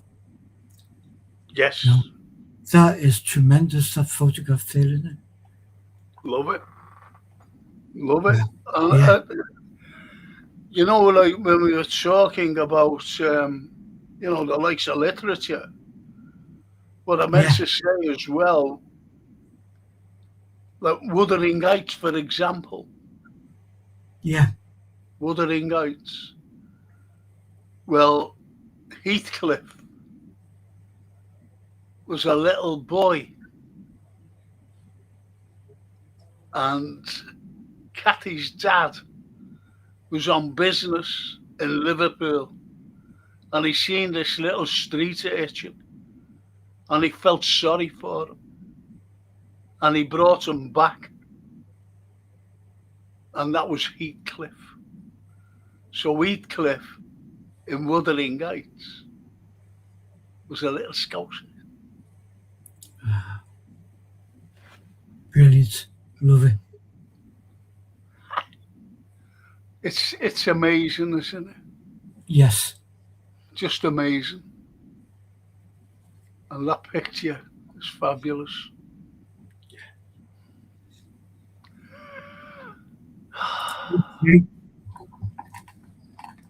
You know, and as Mick says, you know, about Rodney Street, who you have is Gladstone who lived there as well. All the homes are still there, by the way. Roscoe. East Chambray Hardman. Do you know what they wanted to do with East Chambray Hardman?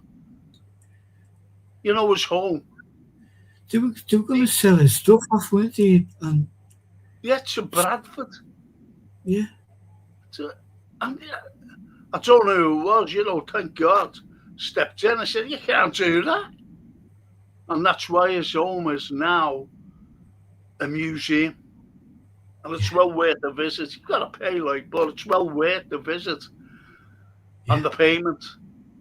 Yeah. You see his works. Yeah. Beautiful. Yeah. It shows you, doesn't it? And Nicholas Montserrat also lived there. Yeah. Nicholas Montserrat, The Cruel Sea. Yeah. The author of The Cruel Sea. And also who lived there, the very first house that was built was for, who do you think, Anthony? And there's a pub named after him. William Roscoe? Yes, there you go. William Roscoe. He's kind of, it's hard really because we moved from persons because Bessie is in the running, but William Roscoe is certainly within the top 3 of our greatest ever Liverpudlians. Oh yeah, definitely. For what he did for Liverpool. And when you think what he brought over, first of its kind in the world, in 1801, and he opened it, and that was the Botanical Gardens. Yeah. Yeah. To show people in Liverpool, you know, what kind of plants there were around the world. Yeah. And another, he never lived in Rodney Street, but another fella from Liverpool. And what he did in 1831, a fella named Atkins, he opens up the very first zoological gardens in the world. And people say, no, the very first zoological gardens in the world was in Germany. No, it wasn't. It was here. It was here. And you know, talking about it first, do you know the old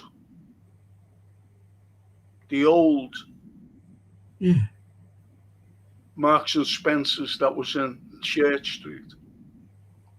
Beautiful hotel that was. Yeah, the Compton Hotel. Well, the Compton Hotel, and they tried to say that Paris was, just hear me out on this, But it wasn't, because 6 months before, the Paris, I forget what the name of the Paris was. The Paris one was the very first. It was opened 6 months earlier than the Paris one. Is the very first department store come hotel.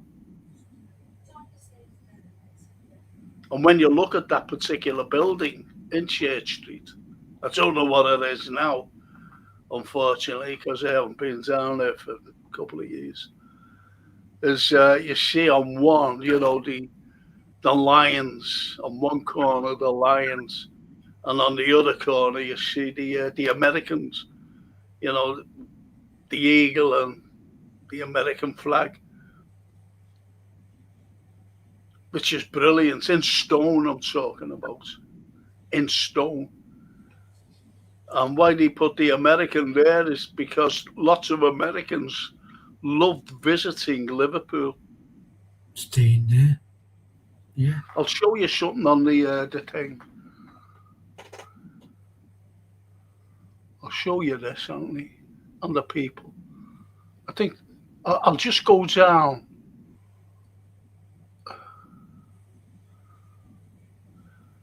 I don't know where they are here, unfortunately. I haven't a clue where they are. Hang on. Please. So there's Meg.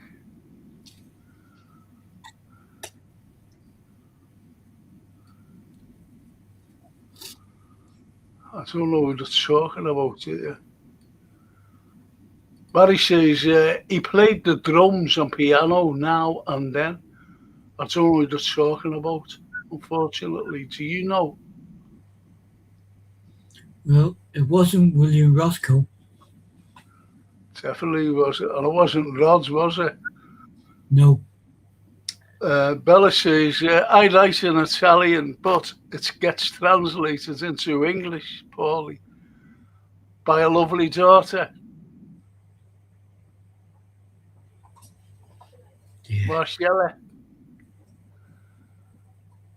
And John Kane says, my great aunt, Annie Ardis, lived in the landings on Blenheim Street. She always has a pan of peawack or scouse on the go, sent to the shop with a note asking the shopkeeper to let my 5 woodbines for me granddad. Yeah. Woodbines, Yeah, we would have needed permission for that, yeah. Paulie says, when he asked if she wrote it, yes. Fantastic, Bella.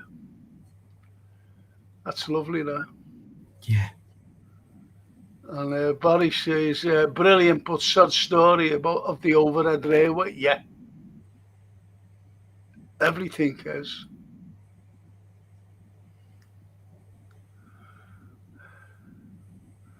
And Barry says, love that, Frank, about the Albert Dock.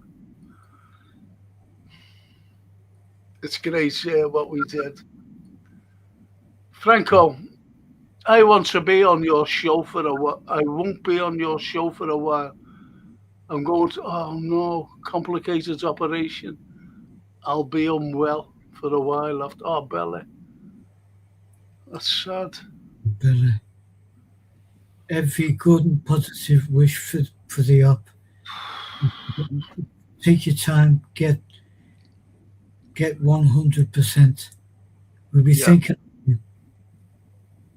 I'm sure the whole chat family will be thinking of you, Bella. I think Marcella as well. She'll be letting us know how you are.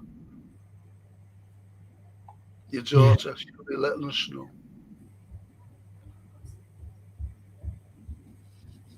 So Marcella, keep us informed of your mum.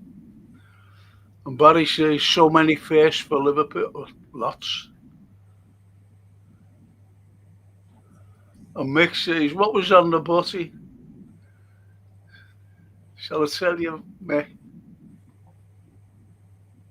Crisps. There's a crisp butty. Love crisp butties. got a fetish for them. And Owen says to Bella, sending you my best wishes.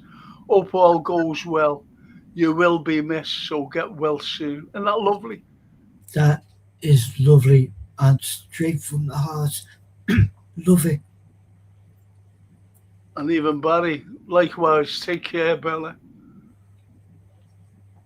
Brilliant. Christopher, Bella, hope everything goes well for your operation.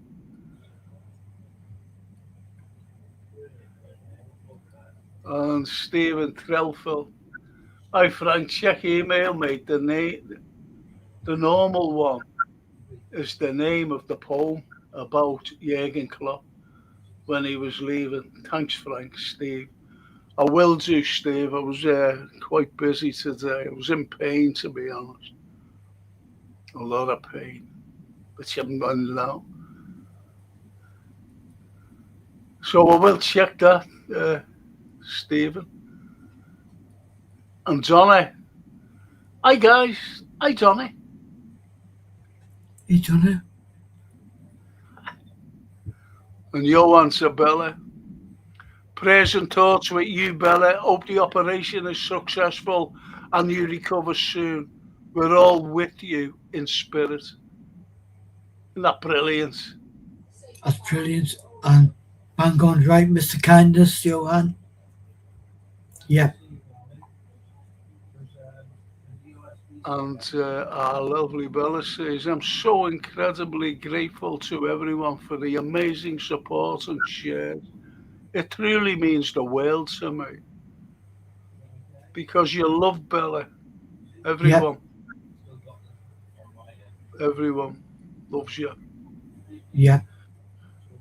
And Paulie says, Bella, you're in my prayers, sending you love and beautiful vibrations, hippie style.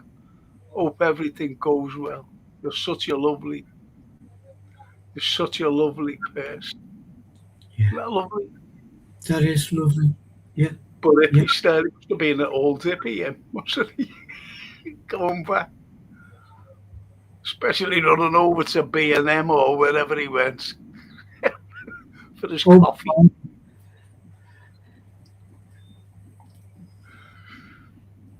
And Donna, hello, gentlemen. I'd like to know about the graves in Everton Park. I believe there's loads of people buried there.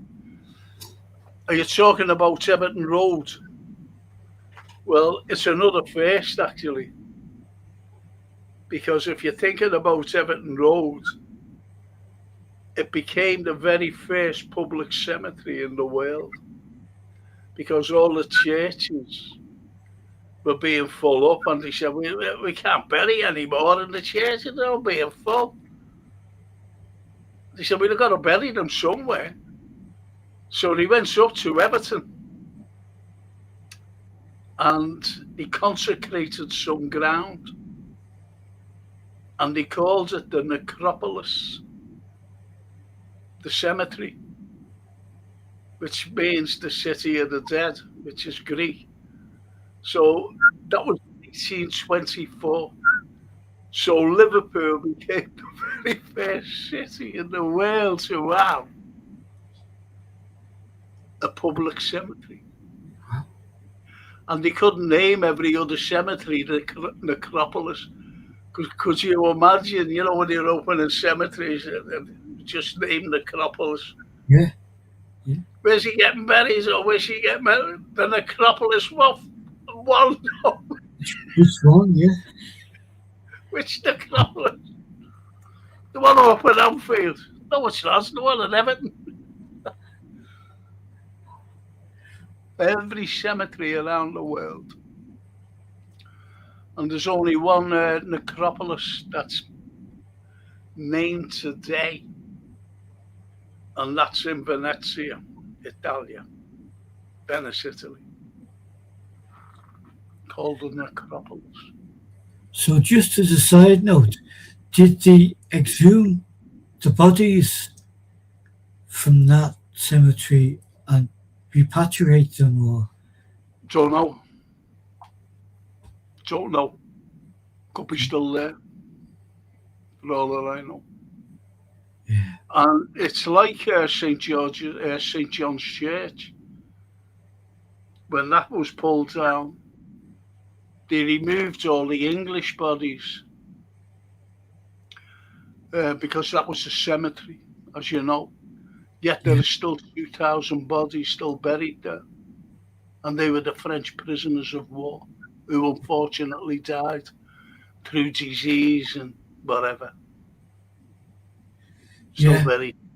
And that monument is not really fit for purpose, is it? St. John's Gardens. Yeah. For the French.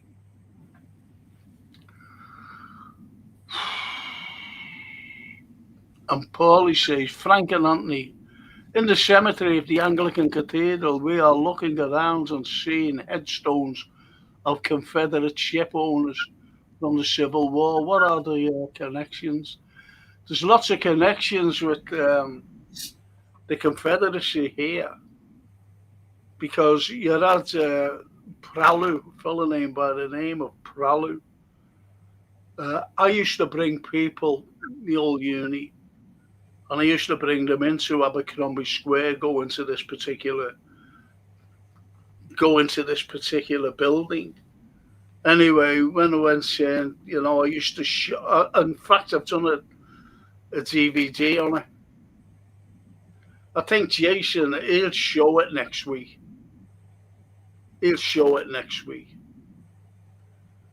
Because I did the ceiling, and the ceiling's absolutely fantastic. With this consul, he was a Confederate consul here in Liverpool. And you see them sitting around the thing. I explain it on the DVD. It's fantastic. Because what you have the likes of the Confederates sitting around a table and they're having a feast. But what they're dressed like they're in togas, but it's Greek.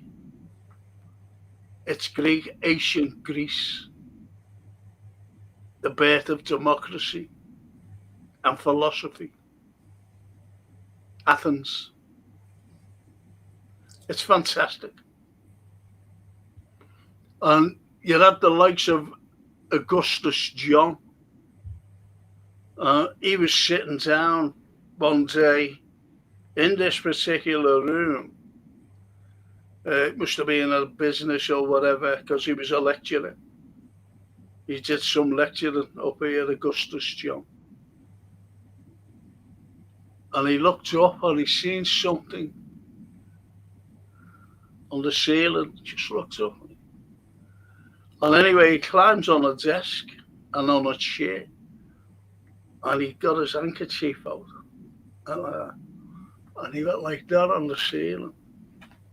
Because back in the day, with all the smoke and, and even a big smoky fire, everything just blackened out on the ceiling. Yeah. And when they uncovered it, fantastic. On the ceiling. And it's the Confederates, J.K. Pralu. And he marries a Liverpool girl. And you see her as well next to him at this particular table. Wow. It's fantastic. It is fantastic, yeah. So Jason will show that next week when we're doing one.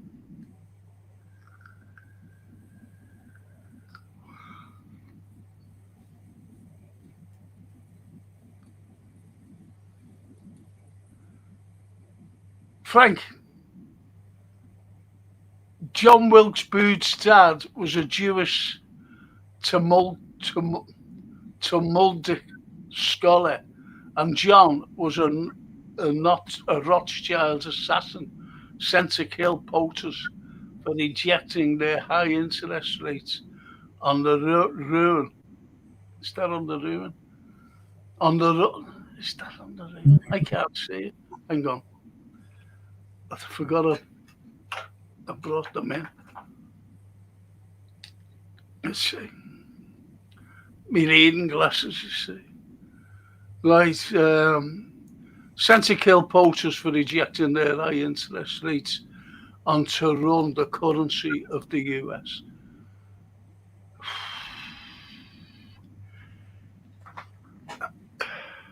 John Wilkes Booth,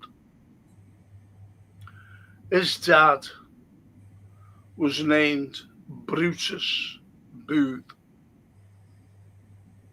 He had this funny name, and he was an actor. And he loved playing Shakespeare, any Shakespeare play. And he was very flamboyant.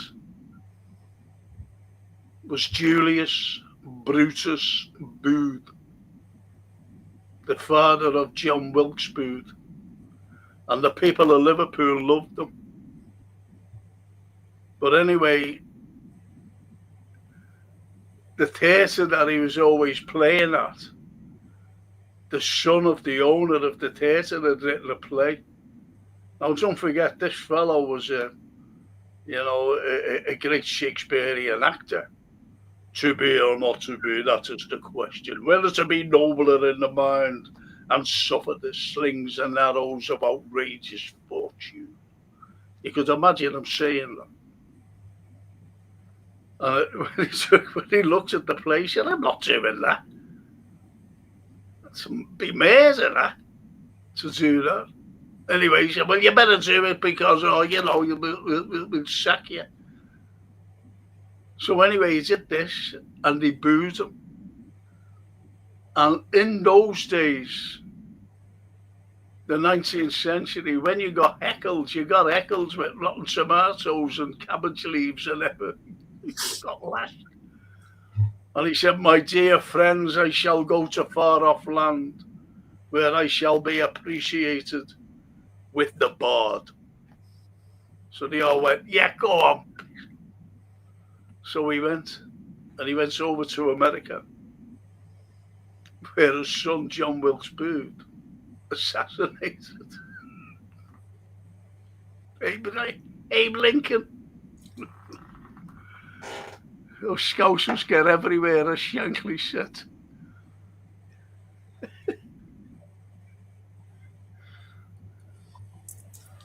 Incredible, isn't it? Hello.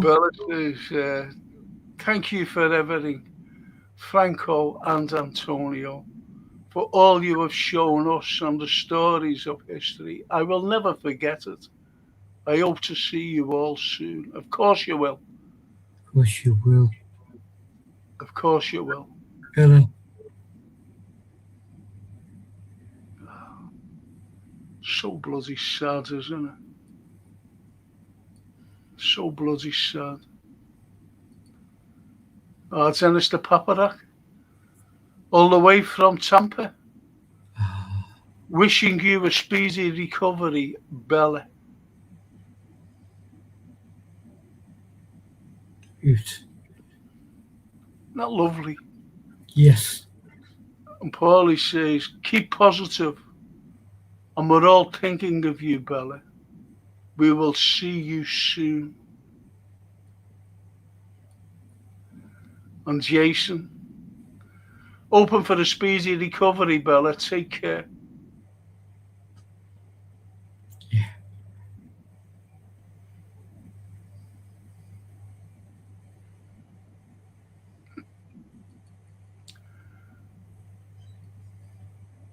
And Paulie says, yeah, I have visited it.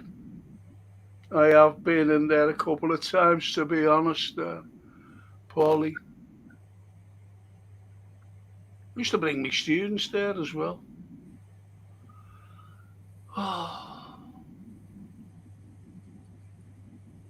And Dennis says, my mate in Liverpool, John Maxwell, has written I remember you saying that, 2 historical novels, Water Street and The American of Abercrombie Square. Check them out. I remember you telling me that. Yeah, we share the program. Did we? What your program on here one time with John? Yeah, yeah. Because Abercrombie Square, there was no other place in England. And do you know the irony of it is? Do you know the northern people of America? They were sending over, to the poor of Liverpool because they got to know like how poverty was here, albeit it was a rich city, which it was. And the northern people of America, they were sending over food parcels, clothing, and everything for the people. For the poor people. Yes. They were coming over by ships when giving them to these people, who own ships, and give them to the people of Liverpool. And yet, it was the people of Liverpool who supported the South.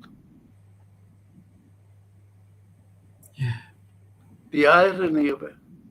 The underdogs. Yeah. Yeah. Mad, isn't it?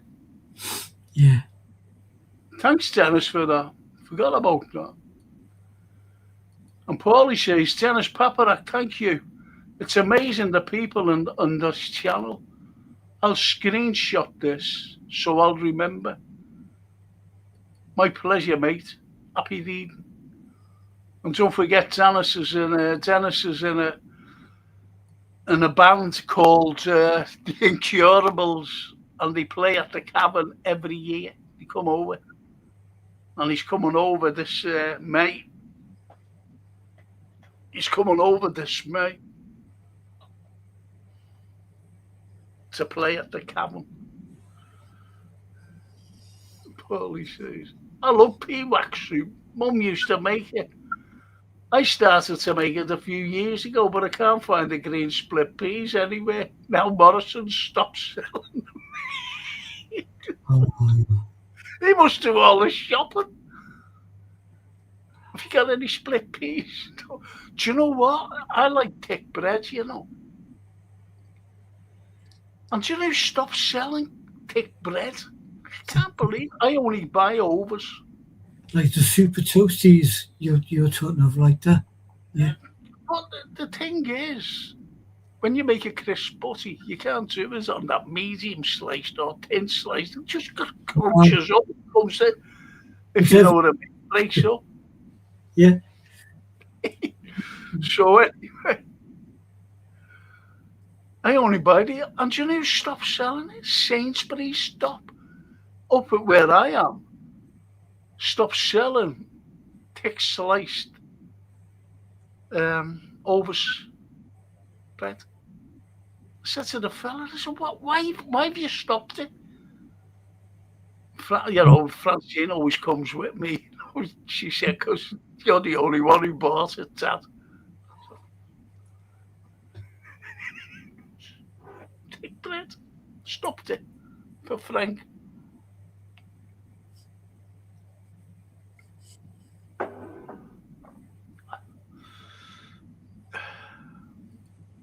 Johan. All notable patsies have been flamboyant, to say the least. The mainstream never let us connect the dots and called us conspiracy theorists. Look at the Kirk killer patsy now. Absolutely. That's shocking what's happened to him. Horrible. Horrible. Johan. He was in, at the time of the shooting and whatever, he was in a McDonald's. And they've got CCTV of him.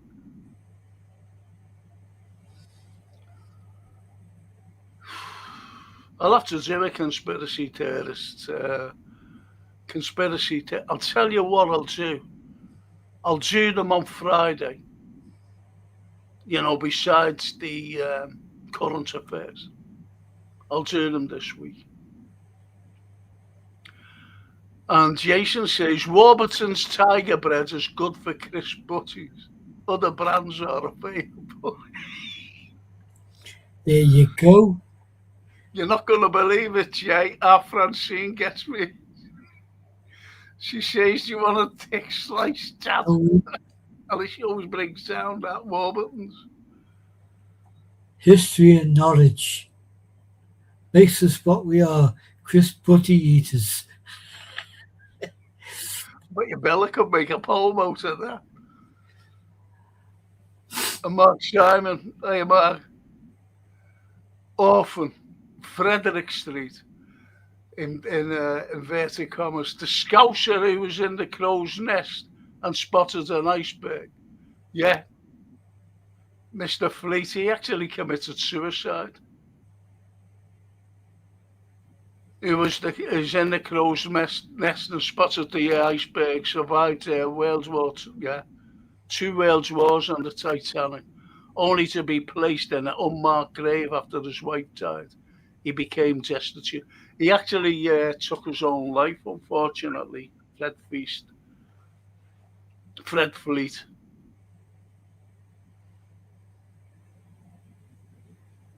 And he spotted it. 2/3 of the crew of the Titanic were from Liverpool. 2/3. And one of the corridors was named Scotland Road. Did you know that, Anthony? Yeah, I'd heard that, Frank. Yeah. Because why they did it, for ballast and that, they took a hell of a lot of cobblestones from Scotland Road and they put it in. And one of the corridors was named Scotland Road. No, I didn't know that. I assumed it was because of the length of the corridor, and it's like a nickname because the Scouts, sailors and crew are called it. No, they took for ballast. Oh. All those cobblestones. Hence Scotland Road. He took it from Scotland Road, you see.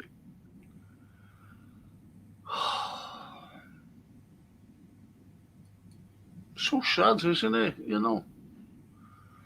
And Jason says, when you talk about cartoons and crisp butties, you are a level where I can participate in the chat.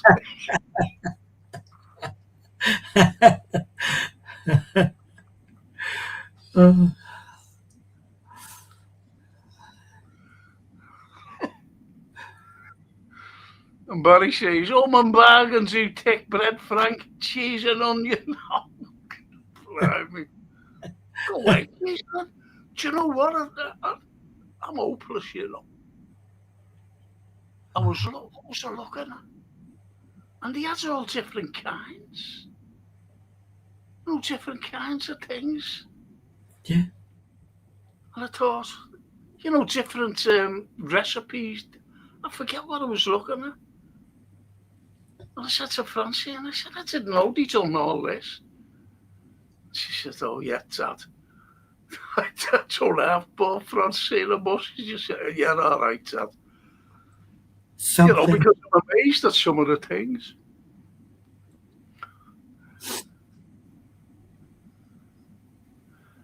Look. Hang on. Donna says, 1906 and postcard pictures of two soldiers in strange uniforms.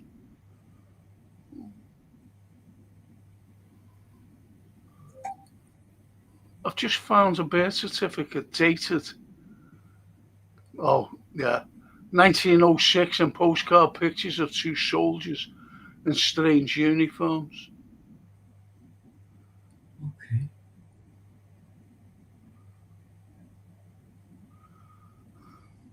Like a family photograph or something.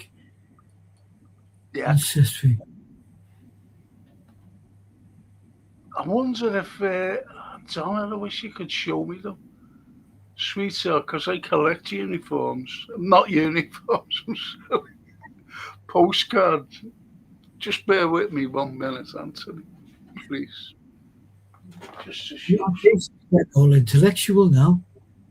But look at Jason, what he's saying there. And I'm sorry, who mentioned Chris Button? What did you have on your button?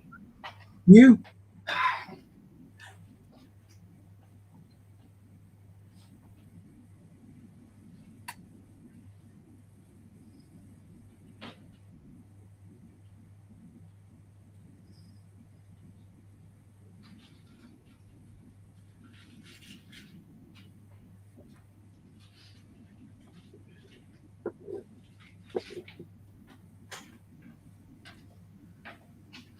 Jason going on about bloody butties. You. See, there's me postcards. That's good. You know what I mean about the ancestry ones, don't you? That you can have your photograph taken and it's turned into a postcard. My mum had saved a few of the family ones. The only problem is you can't tell who's in the photos. No, you can't. Look at that one.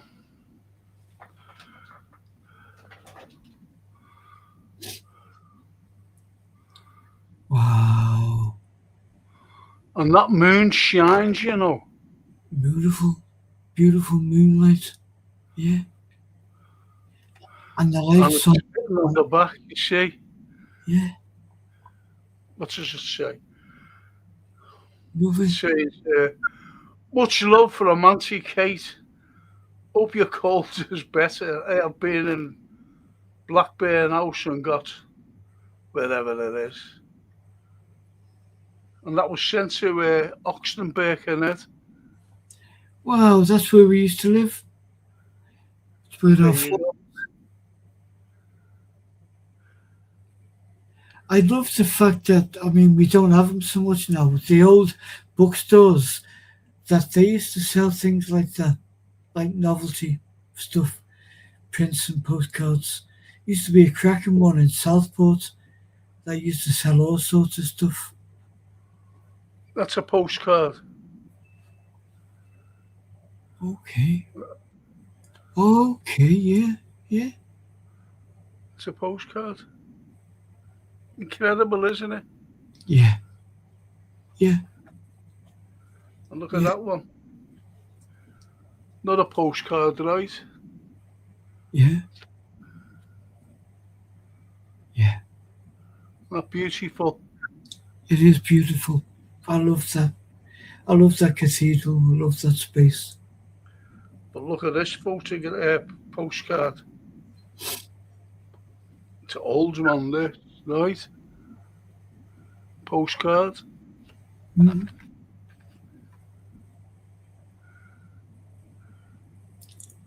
And Wow. that's of John Leland when he came to Liverpool. And he was the first fellow to write anything about Liverpool in 1537. Fantastic. I just want to get that, an unusual one.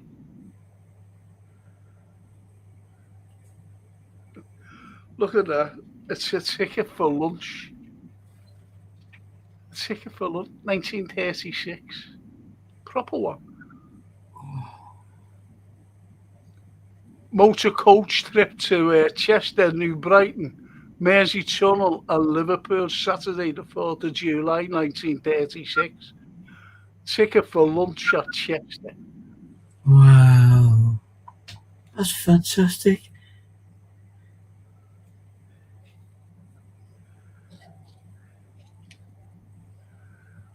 And this one's all wrapped up, right? Sealed, yeah. But look at it. Awesome cards. Beautiful. Beautiful. And there was no cenotaph then. No. But I've got something. See, I've got loads of them. Bloody loads.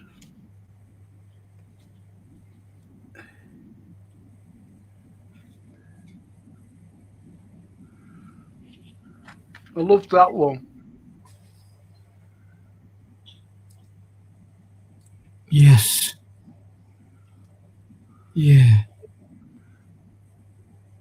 And that was the construction of the Mersey Tunnel, the start of it. Yeah. Oh. I just want to find some, if I can find it. And it's something that there's too many, unfortunately. Too many to show. There it is, got it. Found one of them anyway. The Chambray Hardman, right? Postcard. Yeah. To prove that it's a postcard and not a picture.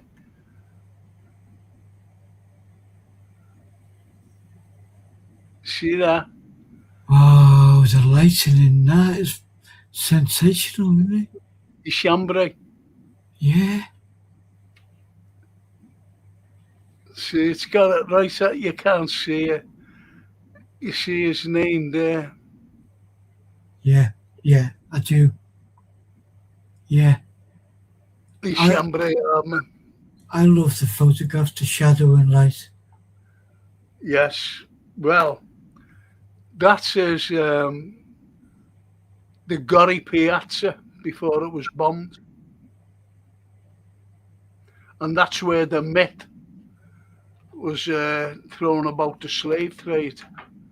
You know, the slaves, all that, the Gorry, all the slaves. Loads of nonsense, to be honest, because the Gorry was in East Senegal. That's where slaves were kept to be transported over to America. But as time went on, they were all talking about the Gorry. That's where the slaves were. So they associated it with the Gorry. Yeah, there it is. There. They associated it with the Gorry in Liverpool. Yeah. And that's how, they were saying all the slaves were in Liverpool. They were in the Gorry. And it's a load of nonsense.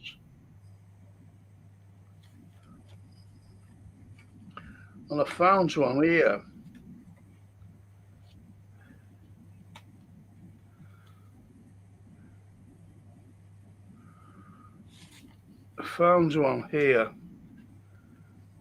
No, that one. Thanks, Jason. Cheers, mate. That one there. Yeah. Right. It's called St. George's Gardens. But it's St. John's Gardens. So they got it wrong, see? Yeah. I love my things, you know. And this one here, it says the old university. It says old to the artificial light. And the clock shines. It's artificial light, but you see the clock? Yeah. It shines up. See where it says old to artificial light? Well, the clock, when you do hold it up, shines, if you know what I mean. Yeah, it's a proper postcard. Love them. Now, remember when I said about posters and whatever? The overhead railway. Yeah. Again, a postcard, right? Yeah. And they're the posters. Unrivaled views of Docklands and shipping round trip. See the overhead railway there? Absolutely fantastic. So you see, it was already a tourist attraction. Yeah. Liverpool overhead railway. It's just nuts what we've done. Nuts. Getting rid of things. Freaking hell.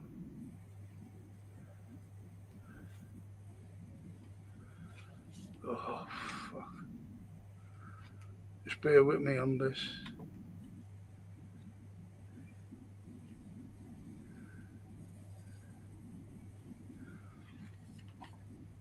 And this is a thing that was never, even the writings on it.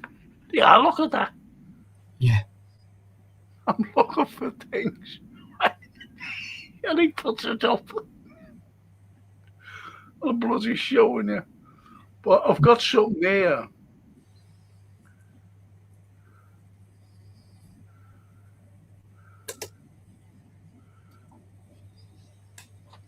And this is proper postcard writing on it. And they sent it from Liverpool. They said, oh, we're having a lovely time, right, in Liverpool. And they said, this is the new cathedral. And that's the, the Metropolitan Cathedral that was supposed to be built. And the one, yeah. Wow. I can't show you anymore. There's loads of them, unfortunately. Loads of them. I collect them.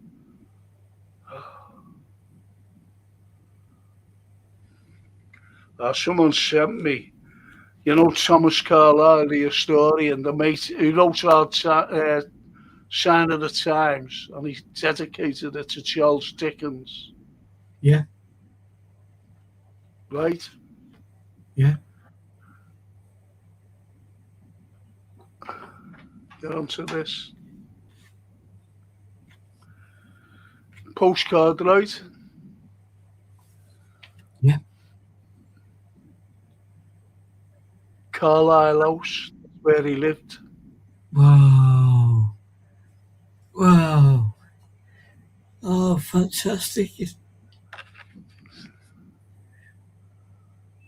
See, Carlisle House from Chain Row. Carlisle's house. Isn't that brilliant? It is brilliant. Yeah. Someone, sent me that. I've got loads of them, there's too many to go through. And we'll just say good night to everyone, eh?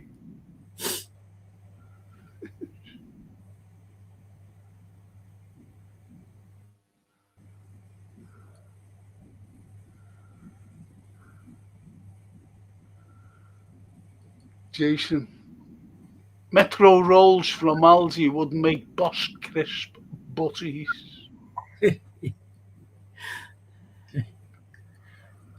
Lovely Bella says, my last poem, the historian tracks the stone. The artist paints the light. In the city I love, I found my home tonight. Bella. Okay, now. Oh, Beautiful. Bella. Beautiful. Thank you, Marcella. Thank you, Bella. I'm going to keep that, Bella. Beautiful. I'm going to keep that, Bella. And Owen, that's lovely. Yes.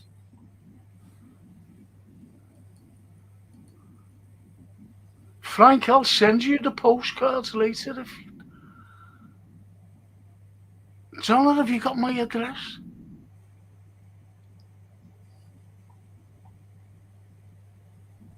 Oh, I can't even. See, that's what I mean. I can't put my address up or anything. Won't allow it. No. You have to do it privately by phone, text, or. That's what I mean. If she knew it. Well, Johnny.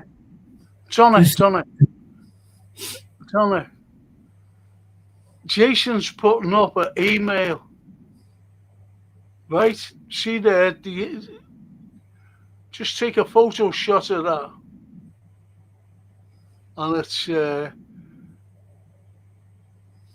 that's the just send. just write an email, right? Say who you are. Jason will send it on to me, and I'll send you I'll send you an email. Okay. And put no one sees it, no one will see it. It's a private email address ours here, what you'll send it to. FC Liverpool pod at gmail.com. It's all lowercase, and it's FC Liverpool pod at gmail.com. And if you send that with your phone number, I'll give you a bell. I'll give you a ring, if that's okay with you. Okay, Johnny, you're smashing. And if you don't live out of the city or whatever, if you live in Liverpool, that's all right. I'll give you my address and you can come and see me, because I can't move for the time being.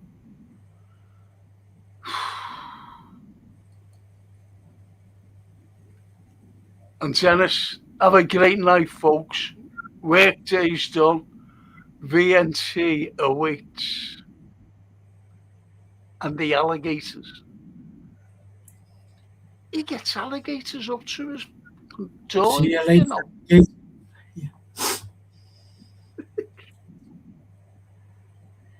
All the best, Dennis. Could you imagine going out?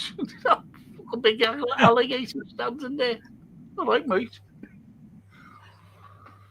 And Owen says, Frank, I remember in one of your videos seeing the Rolling Stone and the Leutchen's crypt. Do you know if anywhere else has what? No. Great show once again, gents. That never gets moved, and they actually moved it for us. The Rolling Stone, because that's the stone of the Christ tomb. Yeah. Thanks for that, Owen. Thanks for reminding. Brilliant, Bella. That's a gift. Good night. I'll pray for you tonight. Positivity and prayer and love. Yeah. Lovely from Paulie. That's good lovely, night, y'all. It's been a fascinating evening. Good night, Paulie. And Johnette, there you go. I'll put you in touch with Frank.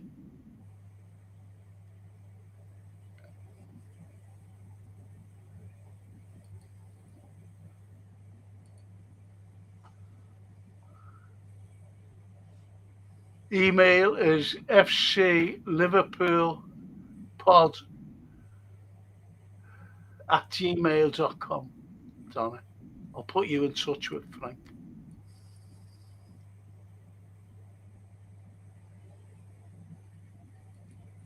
Oh, you can get me on Messenger, okay. Okay, Johnny. No, I've sent you them on Messenger. Okay, Johnny. Smashing. I didn't even know.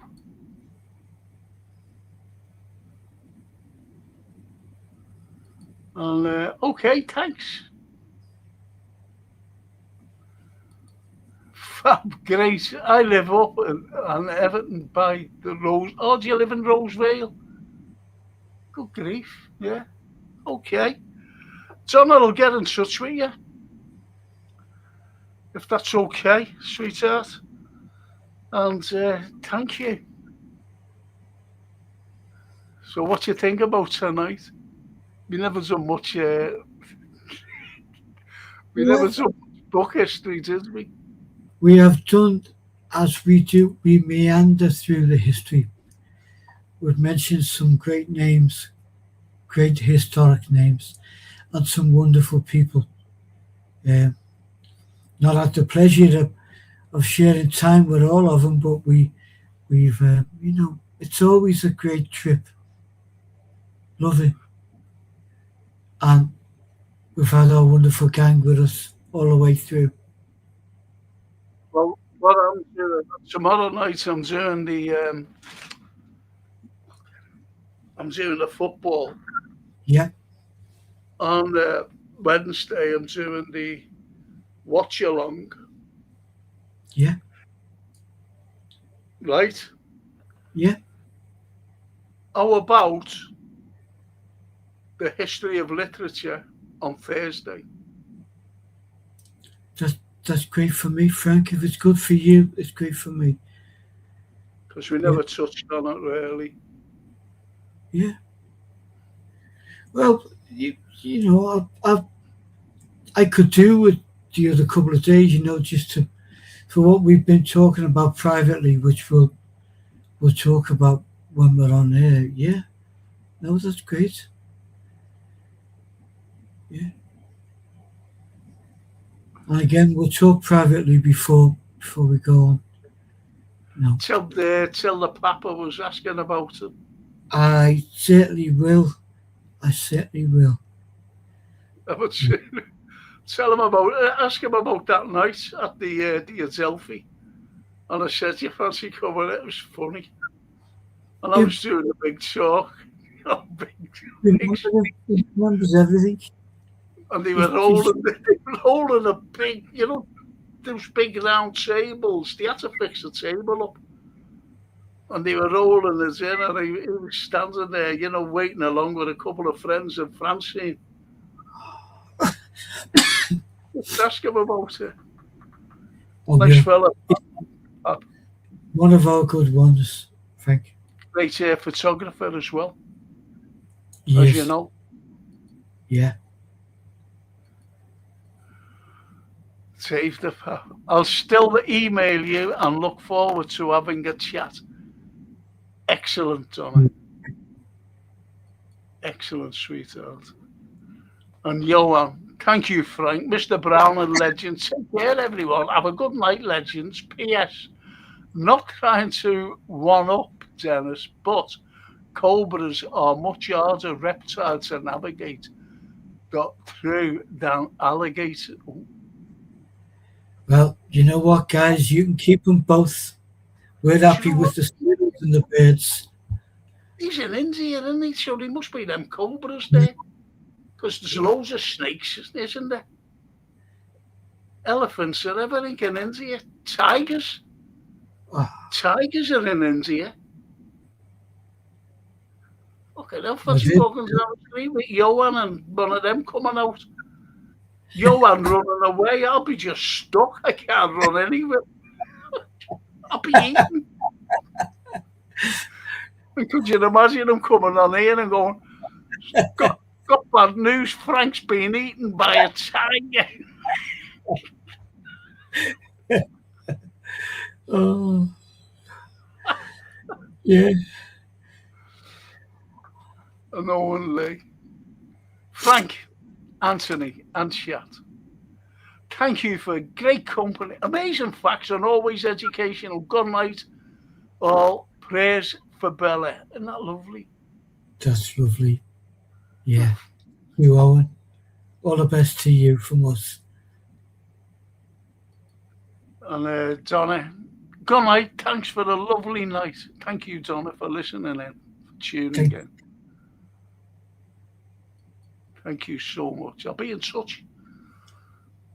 Donna, I'll send you a little message as soon as I finish here. And Jason says, crocodiles and cobras have got nothing on my cat. There you go. You should have, Jason, you should have mentioned. Or the rabbit, I believe. The rabbit, that's what I was going to say. The rabbit is a cat, I'm telling you now. Coming up to me, struggling, going like that. With its head. I'm stroking it. Fucking rabbit. You sure this is not a cat? With big ears. Jason. And Owen to Johan. What would you rather fight, a cobra or an alligator? And on that wonderful note, Anthony, thank you so much, Thank you, Frank. as usual. So we'll be back on Thursday. We're back Thursday, but we'll speak before. I'll try and time a call before with the what show tomorrow. Kick off at 7. No, it starts off at 7. And As then usual, football show or any show. And so tomorrow afternoon, if you've got time. Yeah, definitely. I'll just time it just before you, Chris Butty.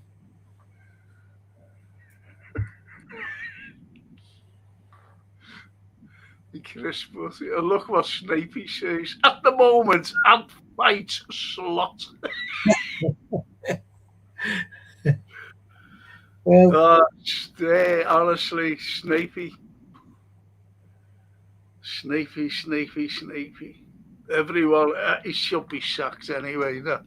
But Snapey there's a big thing tomorrow about. I'm just having it tomorrow night to see what the score is. Do you know how many views I had, Anthony? 670. fantastic. The 40.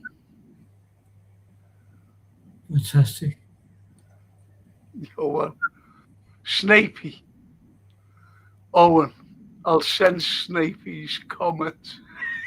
I'll second Snapey's comments. He fights a lot as well. And he's a Man United fan. You can't make it up. Go easy, everyone, says the Snape. Thank you, everyone.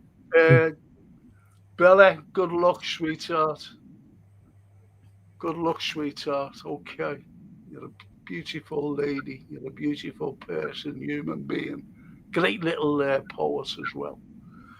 And Barry says, Frank, I've sent you my email and number regarding the book.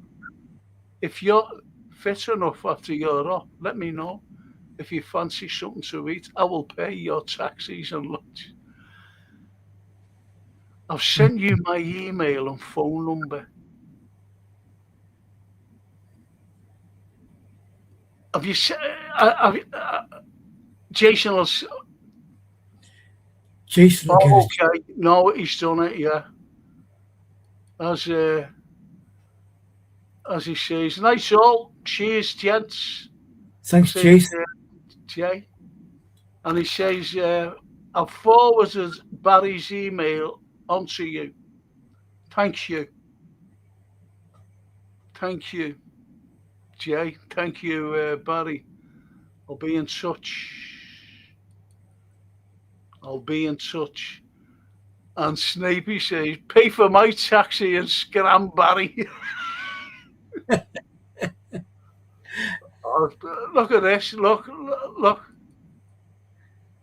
Lauren B. I fell asleep, sorry. Oh, Lauren, you missed a great show.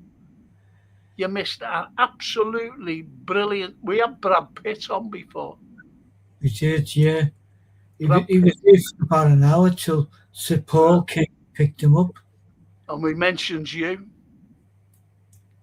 We mentioned you to Brad Pitt. Yeah. And he said, isn't that wonderful? He said, where's she from? I said, it's a secret where she's from. So he said, okay, can I come on your show again? And I said, yeah. So you'll have to keep awake next time he's on.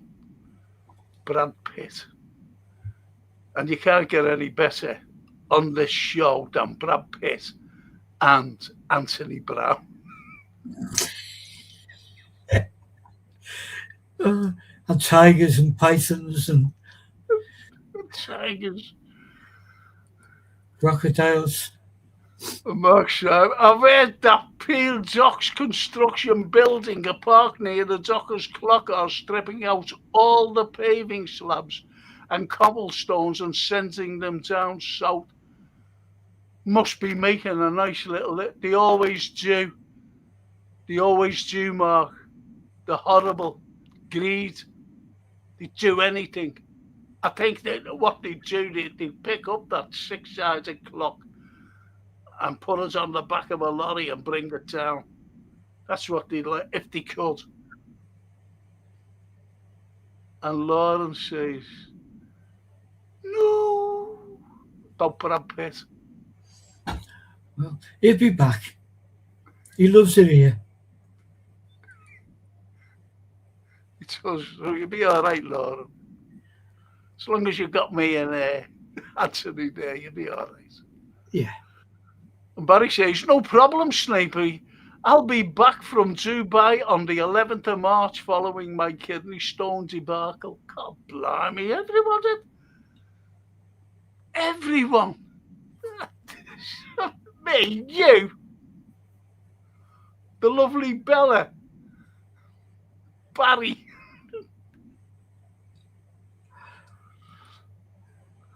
Frank, Jason says, Lauren, I fell asleep too, and I'm producer. See?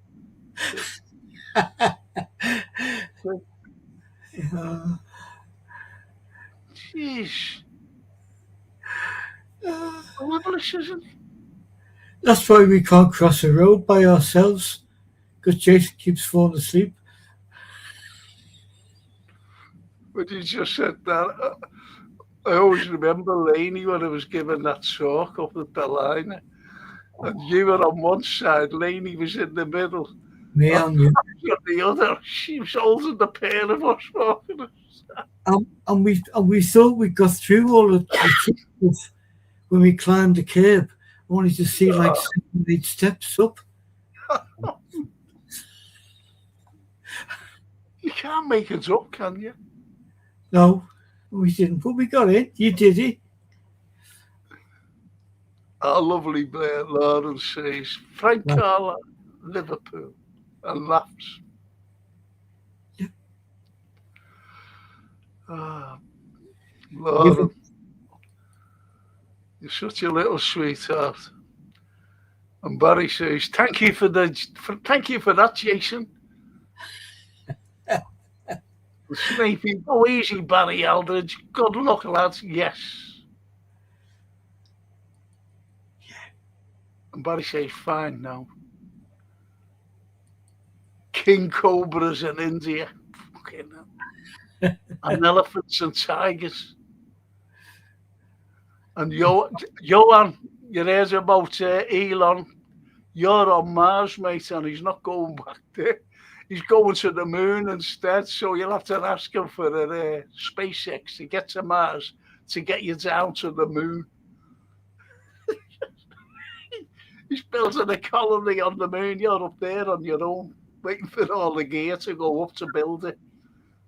But he's not doing it now. He's decided to go to the moon and says it'll be quicker.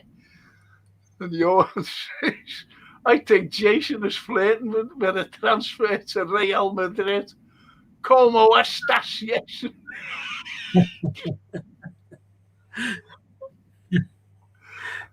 And Barry says, love all those films on Liverpool, Frank. I've got a few here you can have when you come. Because you'll have to come and visit me, Barry. I can't go anywhere. And on that note, thank you. Thank you very much. And to thank these wonderful people who sponsor all the pods. Get paid, please get them in. If you're an NHS worker, if you're an elderly, just get them in. You get special discounts because of the great work you do and all the work that you've done through the years. I'm talking about the elderly here. Just get them in, special discounts. If you're not fitting into the categories, just call them out. They'll give you the price without any obligation. Just get them in, please. And that's Gap Painting Services, who sponsor all the pods. Every single one, even the one tomorrow night.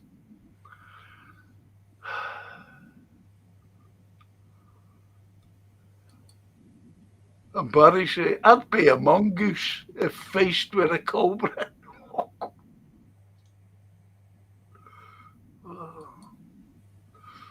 And Johan threw, Elon screwed me over, Bezos gang now.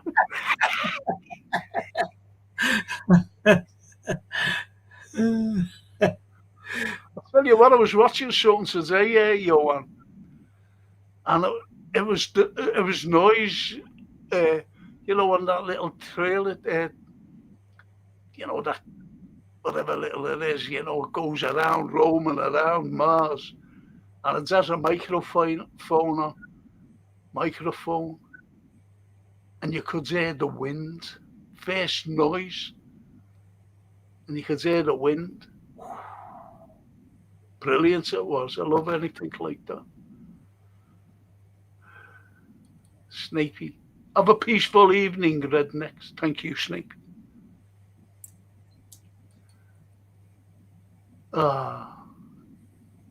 Lovely Laura. Good night, lovelies. Good night, lovely yourself, sweetheart. Mm. Good night, chat.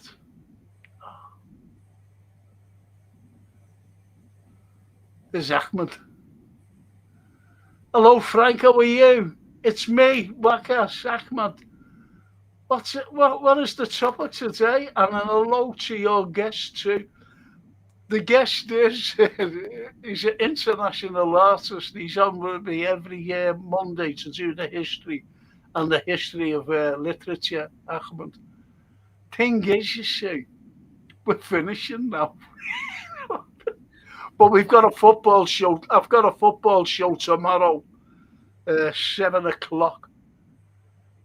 So if you want to join us then, Ahmed, that'll be smashing. Not only that, we have the history one again on Thursday, because we never did much literature, unfortunately, tonight. We just did full history. And we're doing a special one on Napoleon, but that's in a few weeks' time. You might think, Napoleon, what's he got to do with Liverpool? But the thing is, he's misunderstood from what people know of him. Napoleon Bonaparte. So I'll see you tomorrow, Ahmed. If tomorrow's show could potentially be fractious, then baseball bats and full body armor could be essential. To go along with the crocodiles and the cobras and the tigers. And elephants. Elephants. And Jason says, we've got a special on Chris Butties and Tunnocks tea cakes coming up. Oh, there you go.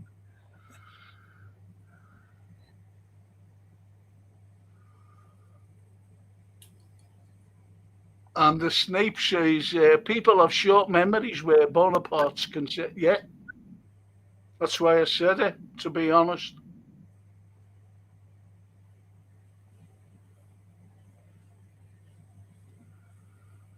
And you want to join me on the thing, Snapey, when we be talking about Napoleon.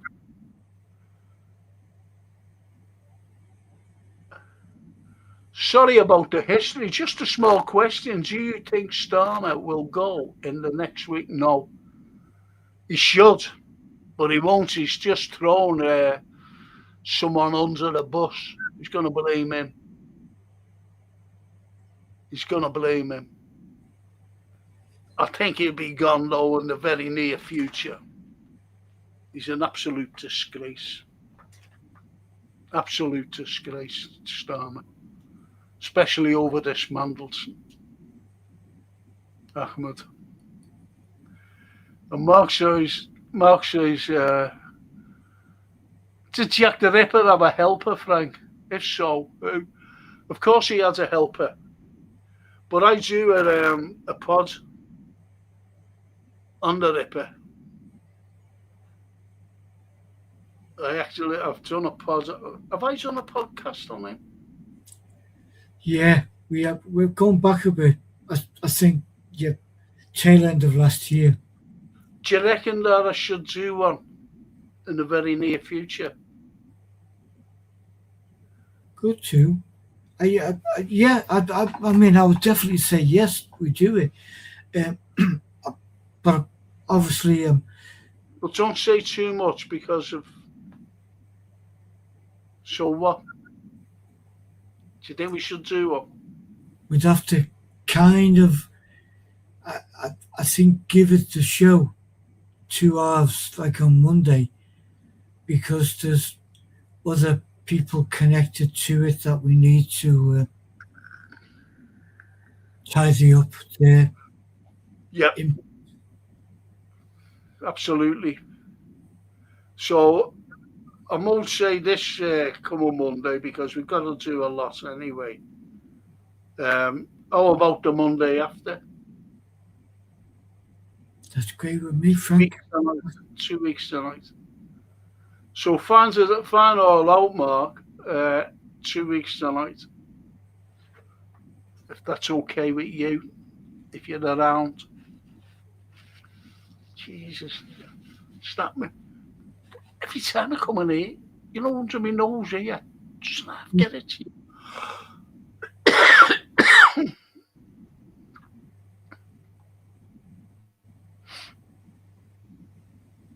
It's brilliant, though. Hang on. The Snape. Short memories, Bonaparte was vertically challenged. Yeah. Well, he was challenged, and he was challenged by people who just, all warmongers, by the way. And Bonaparte wasn't a warmonger, believe it or not. And people think that he had something to do with the 1789 revolution. Didn't.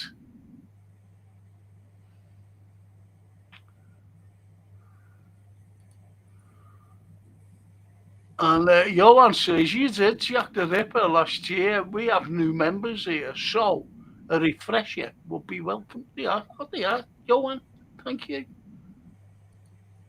Thank you, Johan. So that's sorted. That's great.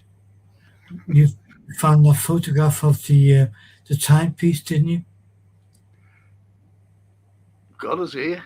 Yeah. There you go. Jack the Ripper and Susie the seamstress. She stitched them all up.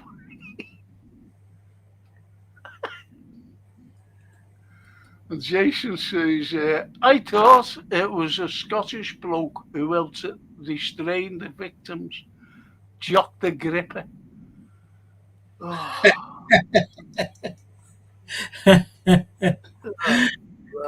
You wouldn't believe it, would you? Hey.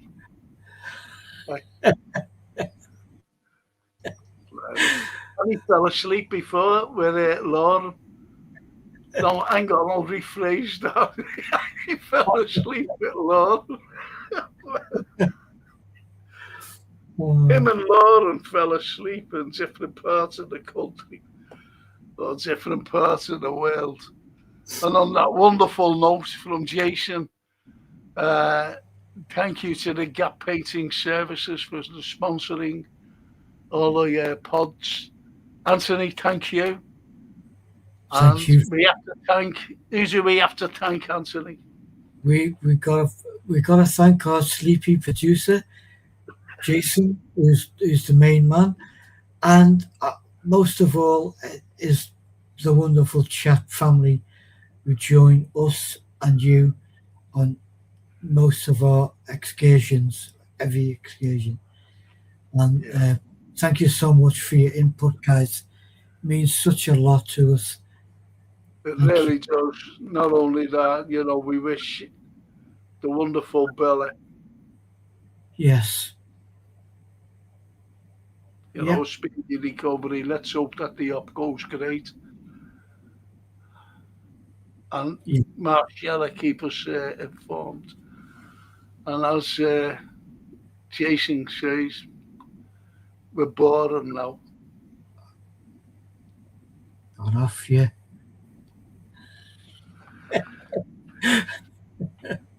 So thank you, everyone, and all you footy fans. See you tomorrow. And be careful up there on Mars, Johan. Yeah. Get back down as soon as possible to the moon. Yeah. And wait for SpaceX to come and get you. All right, on Mars. The See you snake soon. is. Good night, everyone. Good night, Anthony. Good night, Frank. Good night, all. Thank you. See you tomorrow afternoon. Okay. Yeah, give you the bell.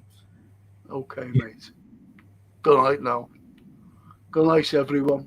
Good night.